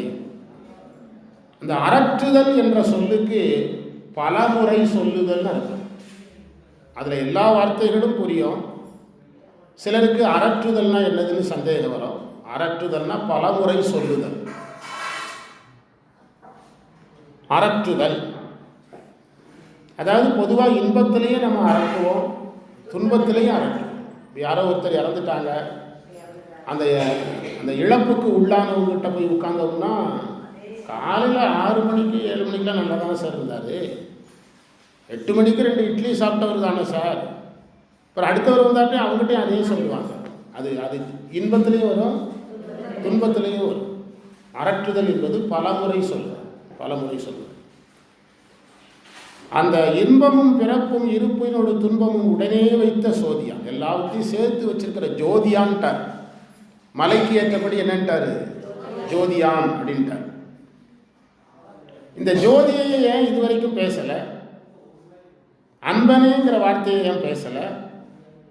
இந்த 8வது மந்திரத்துக்கு பொருள் நல்லா தெரிந்த ஒருவர் தான் இந்த பதிகத்துக்கே பொருள் சொல்ல முடியும். இல்லைன்னா உரை படிக்கலாம், அவ்வளோதான். இந்த பதிகத்துக்கே பொருள் சொல்ல முடியும். அன்பனேங்கிறத ஏன் இப்போ பயன்படுத்தினாரு? அரணே என்பதை ஏன் இப்போ பயன்படுத்தினாரு? இன்பமாகும் ஏன் இப்போ சொன்னார்? இன்பமும் பிறப்பும் இறப்பினோடு ஏன் சொன்னார்? துன்பமும் உடனே வைத்துன்னு ஏன் சொன்னார்? இந்த கேள்விகளை எல்லாம் நம்ம எழுப்பணும். அதாவது முதல் 2 வரையும் கட்டுநிலை. அந்த உடனே வைத்து என்பது வரைக்கும் கட்டுநிலை அல்லது பிறப்பு நிலை. சோதியான்ல இருந்து வரக்கூடியது வீட்டு நிலை. முதல் வரியில் வருகின்ற இன்பம் உலகியல் இன்பம், நல்வினையினால் வருகின்ற இன்பம். கடைசி வரியில் வருகின்ற இன்பம் பேரின்பம். 2 வேற.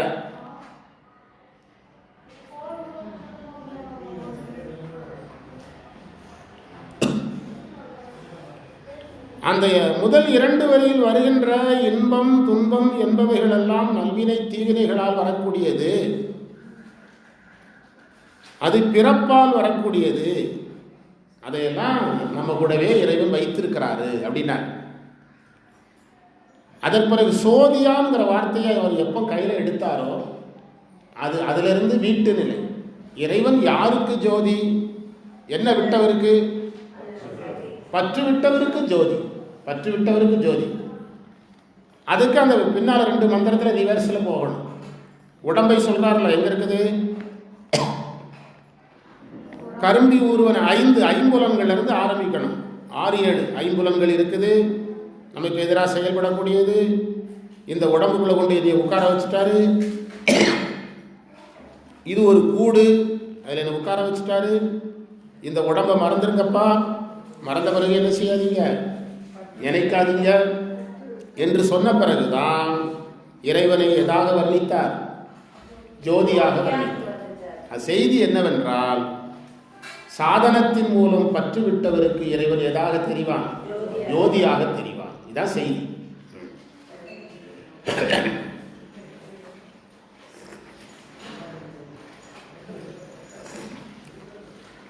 சாதனத்தின் மூலம் பற்றுவிட்டவர்களுக்கு இறைவன் ஜோதியாக தெரிவான். யார் ஒருவருக்கு சரியை கிரியை யோகம் அனுபவமாகிறதோ அவர்கள்தான் இறைவனை யாராக பார்க்க முடியும்? ஜோதியாக பார்க்க முடியும். இல்லை சார், அண்ணாமலையில் பார்த்தோம்னா உனக்குள் ஜோதியை பாருன்னு ஒரு ஜோதி வச்சு காட்டுறாரு. நம்ம எல்லா வருஷமும் எதிலே பார்த்துட்டு இருக்கிறோம். அவர் வெளியும் பாரு உள்ளேயும் பாருங்கிறாரு, நம்ம எதை மட்டும் பார்த்துட்டு இருக்கிறோம். அது அந்த சிந்தனையெல்லாம் நமக்கு வர்றதில்லை. அது பக்தியினுடைய ஒரு நிலை. அண்ணாமலையில் ஜோதியை ஏற்றுறது பக்தியினுடைய ஒரு நிலை. வெளியே ஜோதியை வச்சு காட்டி உனக்குள்ள இந்த ஜோதியை உண்டாக்கணும்னு அண்ணாமலையார் சொல்கிறாரு. நாம் வருஷம் தோறும் நல்ல பிள்ளையாக போய் அந்த ஜோதியை பார்த்துட்டு வந்துடுறோம். அந்த ஜோதியை பார்த்துட்டு வந்துடுறோம். ஜோதியா அடுத்தது பாருங்க, அன்பர்க்கு அரணே திருவருட்பயனில் 80வது மந்திரம் தான் இதில் இருக்குது. திருவருட்பயன் 80வது மந்திரத்துக்கு விளக்கம் சொல்லிட்டு இருக்கிறார்.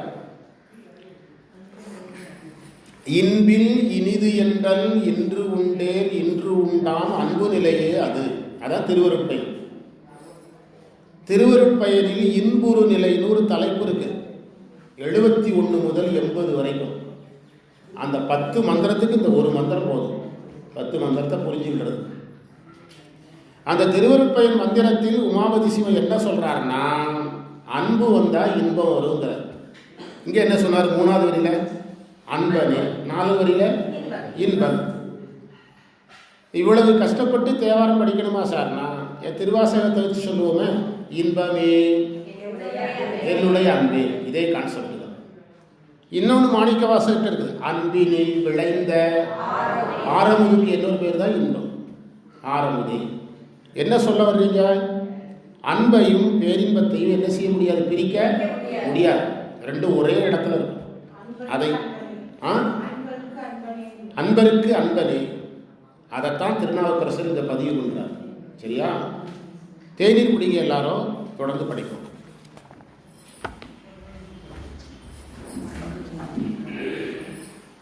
இவங்களுக்கு சித்தாந்த விண்ணப்பம் கொடுக்கணுமா? வந்திருக்கவங்க யாருக்கும் கேளுங்க கேளுங்க.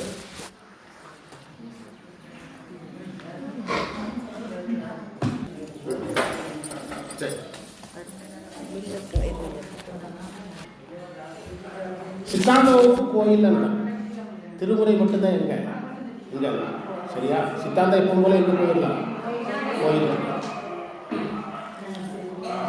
இந்த பதிகத்துல எல்லாம் அடங்கிய ஒரு மந்திரம் எது? இந்த 8வது மந்திரம்.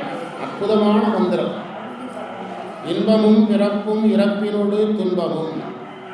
இறப்பு பிறப்பு இறந்தாலும் இறப்பிலும் பிறப்பிலும் இன்ப துன்பம் இருக்குது. அதெல்லாம் இறைவன் அது கூட வச்சிருக்கிறாரு. இந்த உலகத்தில் பிறந்து சாதனம் பண்ணி சரீர யோகங்களை முடித்து இறைவனை ஜோதியாக உணர்ந்து அன்பனே அன்பனே அரணேன்னு சொல்றதுக்கு எவ்வளவு அறிவு வேணும்? இப்போ நீங்க என்னை பார்த்து ஒரு கேள்வி கேட்பீங்க, அவர் சொன்னாரா அவங்ககிட்ட சரியை பண்ணு கிரியை பண்ணு? உங்களுக்கு யாருக்காவது வேலை கொடுத்துக்கிட்டே இருக்கணுமா? யாரும் சும்மா இருந்தால் பிடிக்காதா அப்படின்னு உங்களுக்கு தோணலாம். அன்பனேன்னு இறைவனை சொல்றதுக்கு எத்தனை பேர், எத்தனை கோடி பிறவி வேணும்? காப்பாற்றுன்னு சொல்றதுக்கு கூட ஒரு அறிவு வேணுமே. என்ன சொல்றீங்க? போலீஸ் ஸ்டேஷனுக்கு ஃபோன் அடித்து ஃபோன் பண்ணுறதுக்கு கூட ஒரு அறிவு வேணுமா வேண்டாமா? வேணுமா வேண்டாமா? அங்கே தேடிட்டு இருக்கீங்களா? அதற்கு ஒரு அறிவு வேணுமா வேண்டாமா?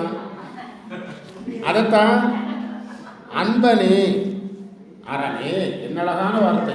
அதுதான் உங்களுக்கு பிரமாணங்கள் எல்லாம் நிறைய கொடுத்தாச்சு. அரணேங்கிறதுக்கு இப்போதான் பொருள் சொன்னேன். என்ன பொருள்? பாவத்தை பாசத்தை நீக்குபவனே, தேய்ப்பவனே, ஆணவத்தை தேய்ப்பவனே, கண்மத்தை தேய்ப்பவனே, மாயையை தேய்ப்பவனே. பேப்பர் உள்ள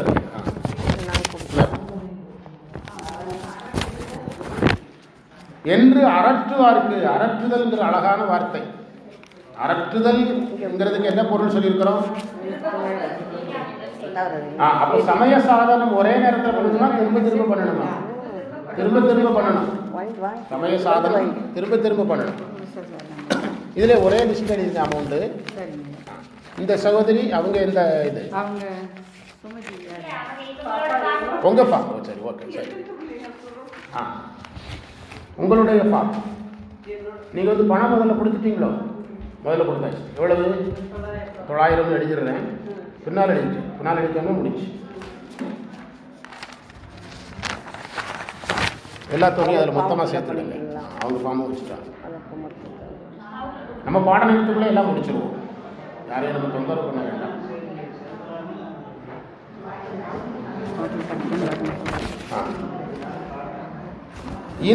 இன்பனாகும் எறும்பியின் ஈசனை. இன்பனாகும் என்பதற்கு பொருள் எதை கொடுப்பான்? பேரின்பத்தை கொடுப்பான். அதன் பொருள் என்ன? சித்தாந்த கலைச்சொல்ல சொல்லுங்க. பாசநீக்கம் செய்து சிவப்பேறு தருவான். இந்த மந்திரத்தினுடைய சொல் எவ்வளவுதான் சார்? பாசநீக்கம் செய்வான் அரண், சிவப்பேறு தருவான் இன்பம். முடிஞ்சது, அவ்வளவுதான். கண்ணிறைந்த கனபவளத்திரள் விண்ணிறைந்த விரிசுடற் சோதியான். மீண்டும் அதே ஜோதி வருது. மீண்டும் அதே இறைவ ஜோதியா சொல்ற. ஜோதியான் உள்ளிறைந்து உருவாய் உயிராயவன் எண்ணிறைந்த எறும்பியூர் ஈசனை. அந்த 9வது மந்திரம் கண்ணிறைந்து என்பதற்கு புறக்கண்ணுக்கு சிறந்த அல்லது புறக்கண் கண்டு நிறைய. ஓகே, சரி சரி. அந்த பேப்பர் அதுக்குள்ளே வச்சுருங்க. உள்ளே வச்சுருக்கீங்கன்னா இனி யாரெல்லாம் ஃபார்ம் தர்றீங்க கை வைத்துங்க. யாராவது ஃபார்ம் இப்போ கையில் வச்சுருக்கீங்களா?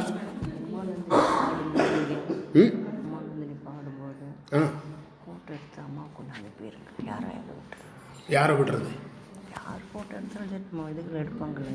புரியல. நீ நம்ம வந்து அனுப்ப சொன்னாங்களா? அன்னைக்கு பேசும்போது சொன்னாங்க. ஆமாம், அனுப்பணும். ஆமாம், உங்களோட இது பாடம் எடுக்க. ஆமாம் ஆமாம் அனுப்பிட்டு ஆமாம் ஒரு ஃபோட்டோ அனுப்பணும். யாராவது ஒருத்தர் எடுக்க சொல்லுவோம். நன்றி நன்றி. முருகானந்த் சார்ட்டு இப்போ சொல்லியிருக்கேன். சரி, ஐயா பேசும்போது ஃபோட்டோ எடுக்கிறது, அது ஒருவார் பாடும்போது ஒரு ஃபோட்டோ எடுத்து. கடமை எதுவாக இருந்தாலும் நம்ம ரெடியாக இருக்கிறோம். கடமை தவறுவதில்லை. கண்ணிறைந்த கனபவளத்திரள். கன என்ற சொல்லுக்கு திரண்டன்னு அர்த்தம். திரண்ட.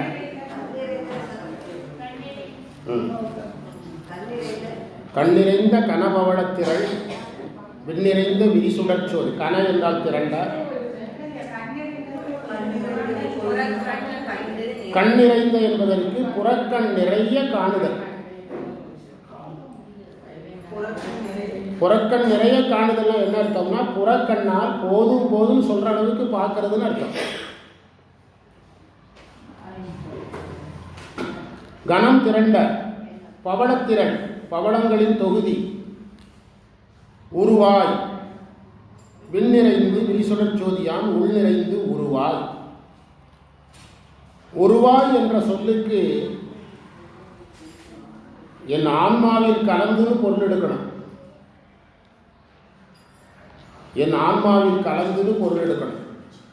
அதில் உரையில் வந்து என் வடிவமாயின்னு கொடுத்துருப்பாங்க. வாங்க வாங்க வாங்க. உருவாய் என்பதற்கு என் வடிவமாயின்னு கொடுத்துருப்பாங்க. அதற்கு என்ன பொருள் சொல்லணும்? என் ஆன்மாவில் கலந்து. என் நிறைந்துனா என் எண்ணத்தில் நிறைந்து. என் நிறைந்து என் எண்ணத்தில் நிறைந்து. வாங்க உட்காருங்க. பரவாயில்ல. அதனால சரி சரி சரி. சிவார்ப்பணம் குருவே. சிவார்ப்பணம் குருவே போச்சு. சிவாயம் சிவாயம். என் எண்ணத்தில் நிறைந்து. பாடல் பாருங்க. கண்ணிறைந்த கனபவளத்திரள். அதாவது கண்ணால் பார்த்து போதும் போதும் என்று சொல்லுகின்ற அளவிற்கு காட்சி தருபவன் அர்த்தம். பவளத்தினுடைய திரளா இருக்கிறாரா? பவளத்தின் நிறம் என்ன? சிவப்பு.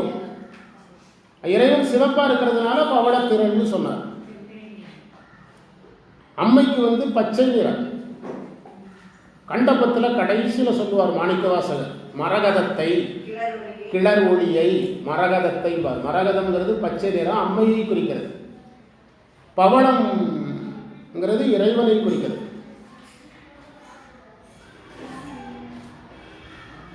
பவளம் சிவப்பு நிறத்தை குறிப்பதனால சிவபெருமானை எதோட ஒப்பிடுவாங்க? பவளத்தோடு ஒப்பிடுவார். விண்ணிறைந்த விரிசுடர் சோதியான், அதாவது ஆகாயத்தில் இருக்கிற விரிந்த சூரியனாக இருக்கிறான் அப்படிங்கிறதுக்கு அப்படியே நீங்க நேரடியா பொருள் எடுத்தீங்கன்னா அது இறைவனுடைய தடத்த நிலையை குறிக்கும். என்ன நிலை? தடத்த நிலை. இறைவனுடைய அட்டமூர்த்தம் என்னதெல்லாம்? பஞ்சபூதங்கள். அந்த சூரியனை தான் சொல்றாரு. அந்த அட்டமூர்த்தத்தில் ஒன்று சொல்றார், சூரியனை சொல்றார். இறைவன் 8 பொருட்களில் இருக்கிறான், அதில் ஒன்று சூரியன். அந்த சூரியனை சொல்றார். வெண்ணிறைந்த விரிசுடர் ஜோதியா. மந்திரம் 8ல் மந்திரம் 8ல் ஜோதி சொன்னாரு. மந்திரம் 9லையும் ஜோதியை சொல்றாரு. மந்திரம் 8ல் சொல்றது ரொம்ப நுட்பமானது, 9ல் சொல்றதை விட நுட்பமானது. அந்த விண்ணிறைந்த விரிசுடர் சோதியான் என்பதற்கு, விண் என்பதற்கு அருள்வெளி என்று பொருள் எடுத்து சூரியனை சொல்லாமல் சொல்லணும்னாலும் சொல்லலாம். விண் என்பதற்கு என்ன பொருள் எடுக்கணும்? அருள்வெளி என்று பொருள் எடுத்து அருட்பெருஞ்சோதி, ஆதியும் அந்தமும் இல்லாத அருட்பெருஞ்சோதி என்று பொருள் எடுக்கனாலும் எடுக்கலாம். எதை சொல்ல வேண்டிய கட்டாயம் இல்லை, சூரியனை சொல்லணும்னு கட்டாயம் கிடையாது. ஏன்னா அதுக்கு முன்னால் நுட்பமாக சொல்லியிருக்கிறார். திரும்ப உள் நிறைந்து உருவாய் உயிர் ஆயவன். என்ன அழகான வரி! என்னுடைய உள்ளத்தில் நிறைந்திருக்கிறாரு, எனக்குள்ள நிறைந்திருக்கிறாரு. உருவாய் என்ன அர்த்தம்? என் உயிரில் கலந்திருக்கிறாரு. சைவ சித்தாந்தப்படி சரியா சொல்லணும்னா என் உயிரை தனக்கு உடம்பாக கொண்டிருக்கிறார். அதான் சரியான வார்த்தை. என்ன வார்த்தை?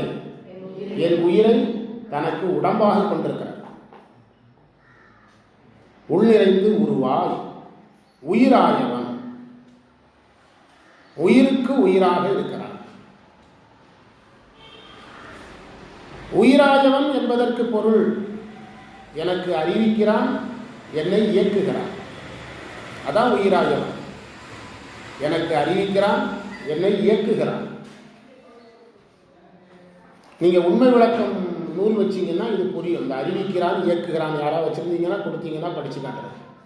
ஒருத்தட்டே இல்லை, சந்தோஷமான செய்தி.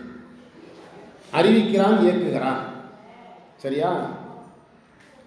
உண்மை விளக்கத்தில் எந்த இடத்துல இருக்குன்னா, நீ ஏதுன்னு கேள்வி கேட்கிறாருல்ல, அந்த கேள்விக்கான பதிலில் தான் இந்த செய்தி எல்லாம் இருக்கு. 6 தத்துவமும் சொல்லும் அடைவாக மாறா மலம் 2 வா சொல்ல கூறில் அறியாமை ஆனவும் நீயான சுகத்துக்கும் குறியா வினை என்று கொள். அதுக்கு பிறகு அந்த நான் ஏது கேட்டு முடிக்கிறார்ல, கேட்டு முடித்த பிறகு இந்த நான் ஏதுலேயும் இது போன்ற விடைகள் இருக்கும், நீ ஏது என்பதிலேயும் இது போன்ற விடைகள் இருக்கும். அது நான் ஞாபகப்படுத்துங்க, நான் சொல்லித்தரேன். உயிராயவன் என் நிறைந்த எறும்பியூர் ஈசனே, என் எண்ணத்தில் நிறைந்தன்ட்டார். அழகான வார்த்தை. எங்க நிறைந்திருக்கிறான்? என்னுடைய எண்ணம் முழுவதும் நிறைந்திருக்கிறான்ட்டார். என் நிறைந்த எறும்பியூர் ஈசனே. நிறங்கொள் மால்வரை, நிறம் வெண்மை, மால் கைலை மலை. மால்னா பெரிய அர்த்தம். ஊன்றி எடுத்தலும் நறுங்குழல் மடவாள் நடுக்கு எய்திட மரங்கொள். யார் கேட்டா? யார் கேட்குறாங்க? அவங்களுக்கு எதுக்குன்னு கேட்டேன். ஹலோ, அப்ளிகேஷன் எதுக்கு? யோகேஸ்வரி அம்மாவுக்கா? எத்தனை பேர் வந்திருக்காங்க?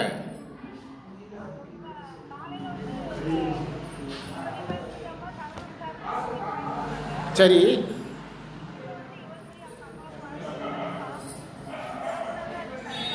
போகிறோம். நிறங்கொள் மால்வரை ஊன்றி எடுத்தலும் நறுங்குழல் மடவாள் நடுக்கு எதிர்வாங்க வாங்க நடுக்கு எய்திட மரங்கொள் வாழ் அரக்கன் வலி வாழ் வாட்டினான். மரங்கொள் போர் செய்கின்ற அல்லது வாளுடைய அரக்கனுடைய வலிமையை வாட்டியவர் இறைவன் எறும்பியூர் மலையும் இறை கடைசியில் அழகாக முடிச்சிருக்காரு பாருங்க. எப்படி முடிச்சிருக்கிறாரு? இறை காண்மினே. அழகான வார்த்தை. இறை காண்மினே என்று முடிக்கிறார். பதிகம் முழுவதும் பொருள் பார்க்க போகிறோம். ஏதாவது சந்தேகம் வந்தால் கேட்டுடுங்க. 2 நிமிஷத்தில் பார்த்துட்டு அடுத்த பதிகத்துக்கு போகிறோம். விரும்பி ஊறு விடேன் ஊரு விரும்பி யாரை விட்டுறாத, சாமியை விட்டுறாத. இறைவன் எது போல இனிப்பார்? கரும்பு ஊரல் மாதிரி இனிப்பார். கரும்பின் ஊரல் மாதிரி இனிப்பார்னு சொன்னாரே தவிர என்ன செஞ்சா இனிப்பார்னு சொல்லலை. 8வது மந்திரத்தில் கடைசியில் தான் என்ன செஞ்சா இனிப்பார்? அன்பனே அரணே என்று அறவார்க்கு இன்பனாகும்னார். மந்திரம் 1 இறைவன் இனிப்பவன் என்றால் எப்போ இனிப்பார்னு சொல்லலை. மந்திரம் எத்தனையில்? 8 என்ன செஞ்சா இனிப்பார்னு சொன்னார். இதை கண்டுபிடிச்சு படிக்கிறதுல தான் தேவார கல்வியினுடைய சிறப்பு இருக்கு. எல்லாருமே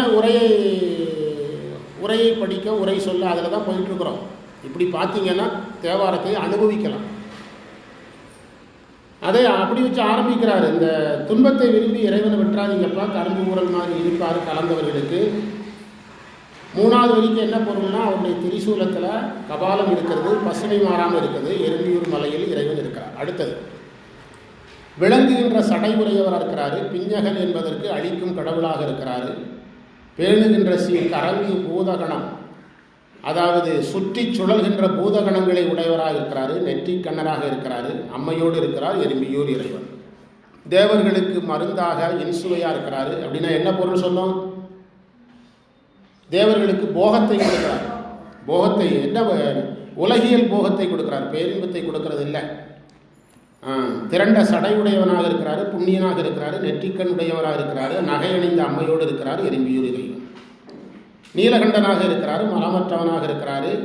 அம்மையினுடைய கண்கள் போர் செய்யக்கூடியதாக இருக்கிறது. போர் செய்தல் என்பதன் பொருள் மும்மலங்களை நீக்குதல். மும்மலங்களை நீக்குதல். சிவபெருமானுடைய வீரக்கடலுக்கு சமமாக எதை பார்க்கணும்? அம்மையினுடைய கண்களை பார்க்கணும். வீரக்கடல் போர் செய்வது, பாசம் நீக்குவது. அம்மையினுடைய போர் செய்கின்ற கண்கள் எதை நீக்கும்? பாசத்தை நீக்கி என்று பார்க்கணும். அறம் புரிந்து அருள் செய்த மங்கணம் அறத்தை நிலைநாட்டி உயிர்களுக்கு அருளை செய்கின்றான் என்பதும் அதில் பொருந்தி வருகிறது. எறும்பியூர் இறைவன் இவ்வாறு இருக்கிறார். இறைவன் பொன்னிறமுடைய கொன்றை மலர் நாகமுடையவனாக இருக்கிறான். செஞ்சடையில் சுத்தமான மதியுடையவனாக இருக்கிறான். உரும்பொன் மால்வரை பேதையோடு, பொன்னிறமுடைய மால் பெரிய மலையில் கைலை மலையில் அம்மையோடு இருக்கிறான். எல்லா ஊர்லேயும் எழுந்தருளி இருக்கிறான். 5 நம்ம உடம்புல ஊறக்கூடியதாக இருக்கிறது. இன்னும் நிறையா ஞானேந்திரியம், கண்மேந்திரியம், அந்த கரணம்லாம் இருக்குது. அது இந்த அழுக்குடைய இந்த உடம்புல, இந்த கூட்டில் இறைவன் என்னைய வச்சுட்டு போயிட்டாரு. அது இறைவனுடைய குணங்கள்ங்கிறார். மறந்து கூட இந்த உடம்பு மேலே, இந்த உடம்பு மேலே இருக்கிற பற்றை மறந்துடுங்க. மறந்த பிறகு என்ன செய்யாதீங்க? உடல் மேல் பற்று திரும்ப வராமல் பார்த்துக்கிடுங்க. மறக்கிறது பெரிய விஷயமே இல்லை, திரும்ப வந்துடும். அதுதான் பெரிய விஷயம். உங்களுக்கு உங்கள் சைவத்தை நோக்கி உங்களுடைய பயணத்துக்கு இதுவெல்லாம் தடைன்னு உங்களுக்கு தெரிஞ்சிருக்கும். தடைன்னு இதை விட்டுருப்பீங்க. விட்டுட்டோன்னு உங்களுக்குள்ளேயே ஒரு இருமாப்பு வரும். ஆனால் உங்களுக்கு தெரியாமலே அது திரும்ப என்ன செஞ்சிடும்? வந்துடும். உங்களுக்கு தெரியாது. ரொம்ப கவனமாக இருக்கணும் சைவத்தில். உங்களுக்கு தெரியாமலே அது வந்துடும். ஏன்னா இந்த கேரக்டர்லாம் நம்மகிட்ட போயிட்டுன்னு நினச்சா அப்படின்னு நினைப்பீங்க. உங்களுக்கு தெரியாமலே அது மாதக்கணக்காயிரும். உங்களுக்கே தெரியாது. அது சைவத்தில் இருக்கிற ரொம்ப கவனமாக. அதுதான் மறந்த பிறகு திரும்ப என்ன செய்யாதீங்கன்னாரு, நினைக்காத. வெளியே கோலம் செய்த உடம்புங்கிறத மறந்துடாத. எறும்பியூர் இறைவனுடைய தன்மை இது. இன்பம், துன்பம், பிறப்பு, இறப்பு, இதையெல்லாம் இறைவன் சேர்த்தே வச்சிருக்கிறார். பகவத்கீதையில் தொந்தங்கள்னு சொல்லுவாங்க. இறைவன் சாதனம் செய்தவனுக்கு சோதியாக இருக்கிறார். அன்பனே அரணேன்னு சொன்னால், அரணேன்னு சொன்னவங்களுக்கெல்லாம் பாச நீக்கம், அன்பனேன்னு சொன்னவங்களுக்கெல்லாம் பேரின்பம். அவ்வளோதான். சிவப்பேர் கொடுக்கிறார். இறைவன் கண்ணுக்கு நிறைந்த பவளச்சோதியாக இருக்கிறார். இறைவனை அலங்காரம் செய்து வைத்தால் நமக்கு பார்க்க மீண்டும் மீண்டும் பார்க்க தோணுகிறது அல்லவா? அதைத்தான் சொன்னார். வெளியில் இருக்கின்ற ஜோதியாக இருக்கிறார் என்பதை சூரியனாகவும் சொல்லலாம். அருள்வெளியில் இருக்கிற அருள் ஜோதியாகவும் சொல்லலாம். எனக்குள் இருக்கிறார். என் உயிரை தனக்கு உடம்பாக கொண்டிருக்கிறார். என் எண்ணத்தில் நிறைந்திருக்கிறார். வெண்மை நிறைவுடைய மலையை ராவணன் ஊன்றிய போது அவனுக்கு தண்டனை கொடுத்தார். அம்மை அஞ்சும்படியாக கொடுத்தார். வலிமையுடைய அந்த அரக்கனுடைய வலியை வாட்டிய இறைவன் இந்த எறும்பியூரில் இருக்கிற இறைவன் என்று சொல்லுகிறார். அடுத்து திருமந்திரம் நம்ம அடுத்த வகுப்பில் தான் படிக்கிறோம். நேரே இந்த இதுக்கு போக போகிறோம். இது நினைந்து உருகும் அடியவரை நைய வைத்தாருக்கு போக போகிறோம்.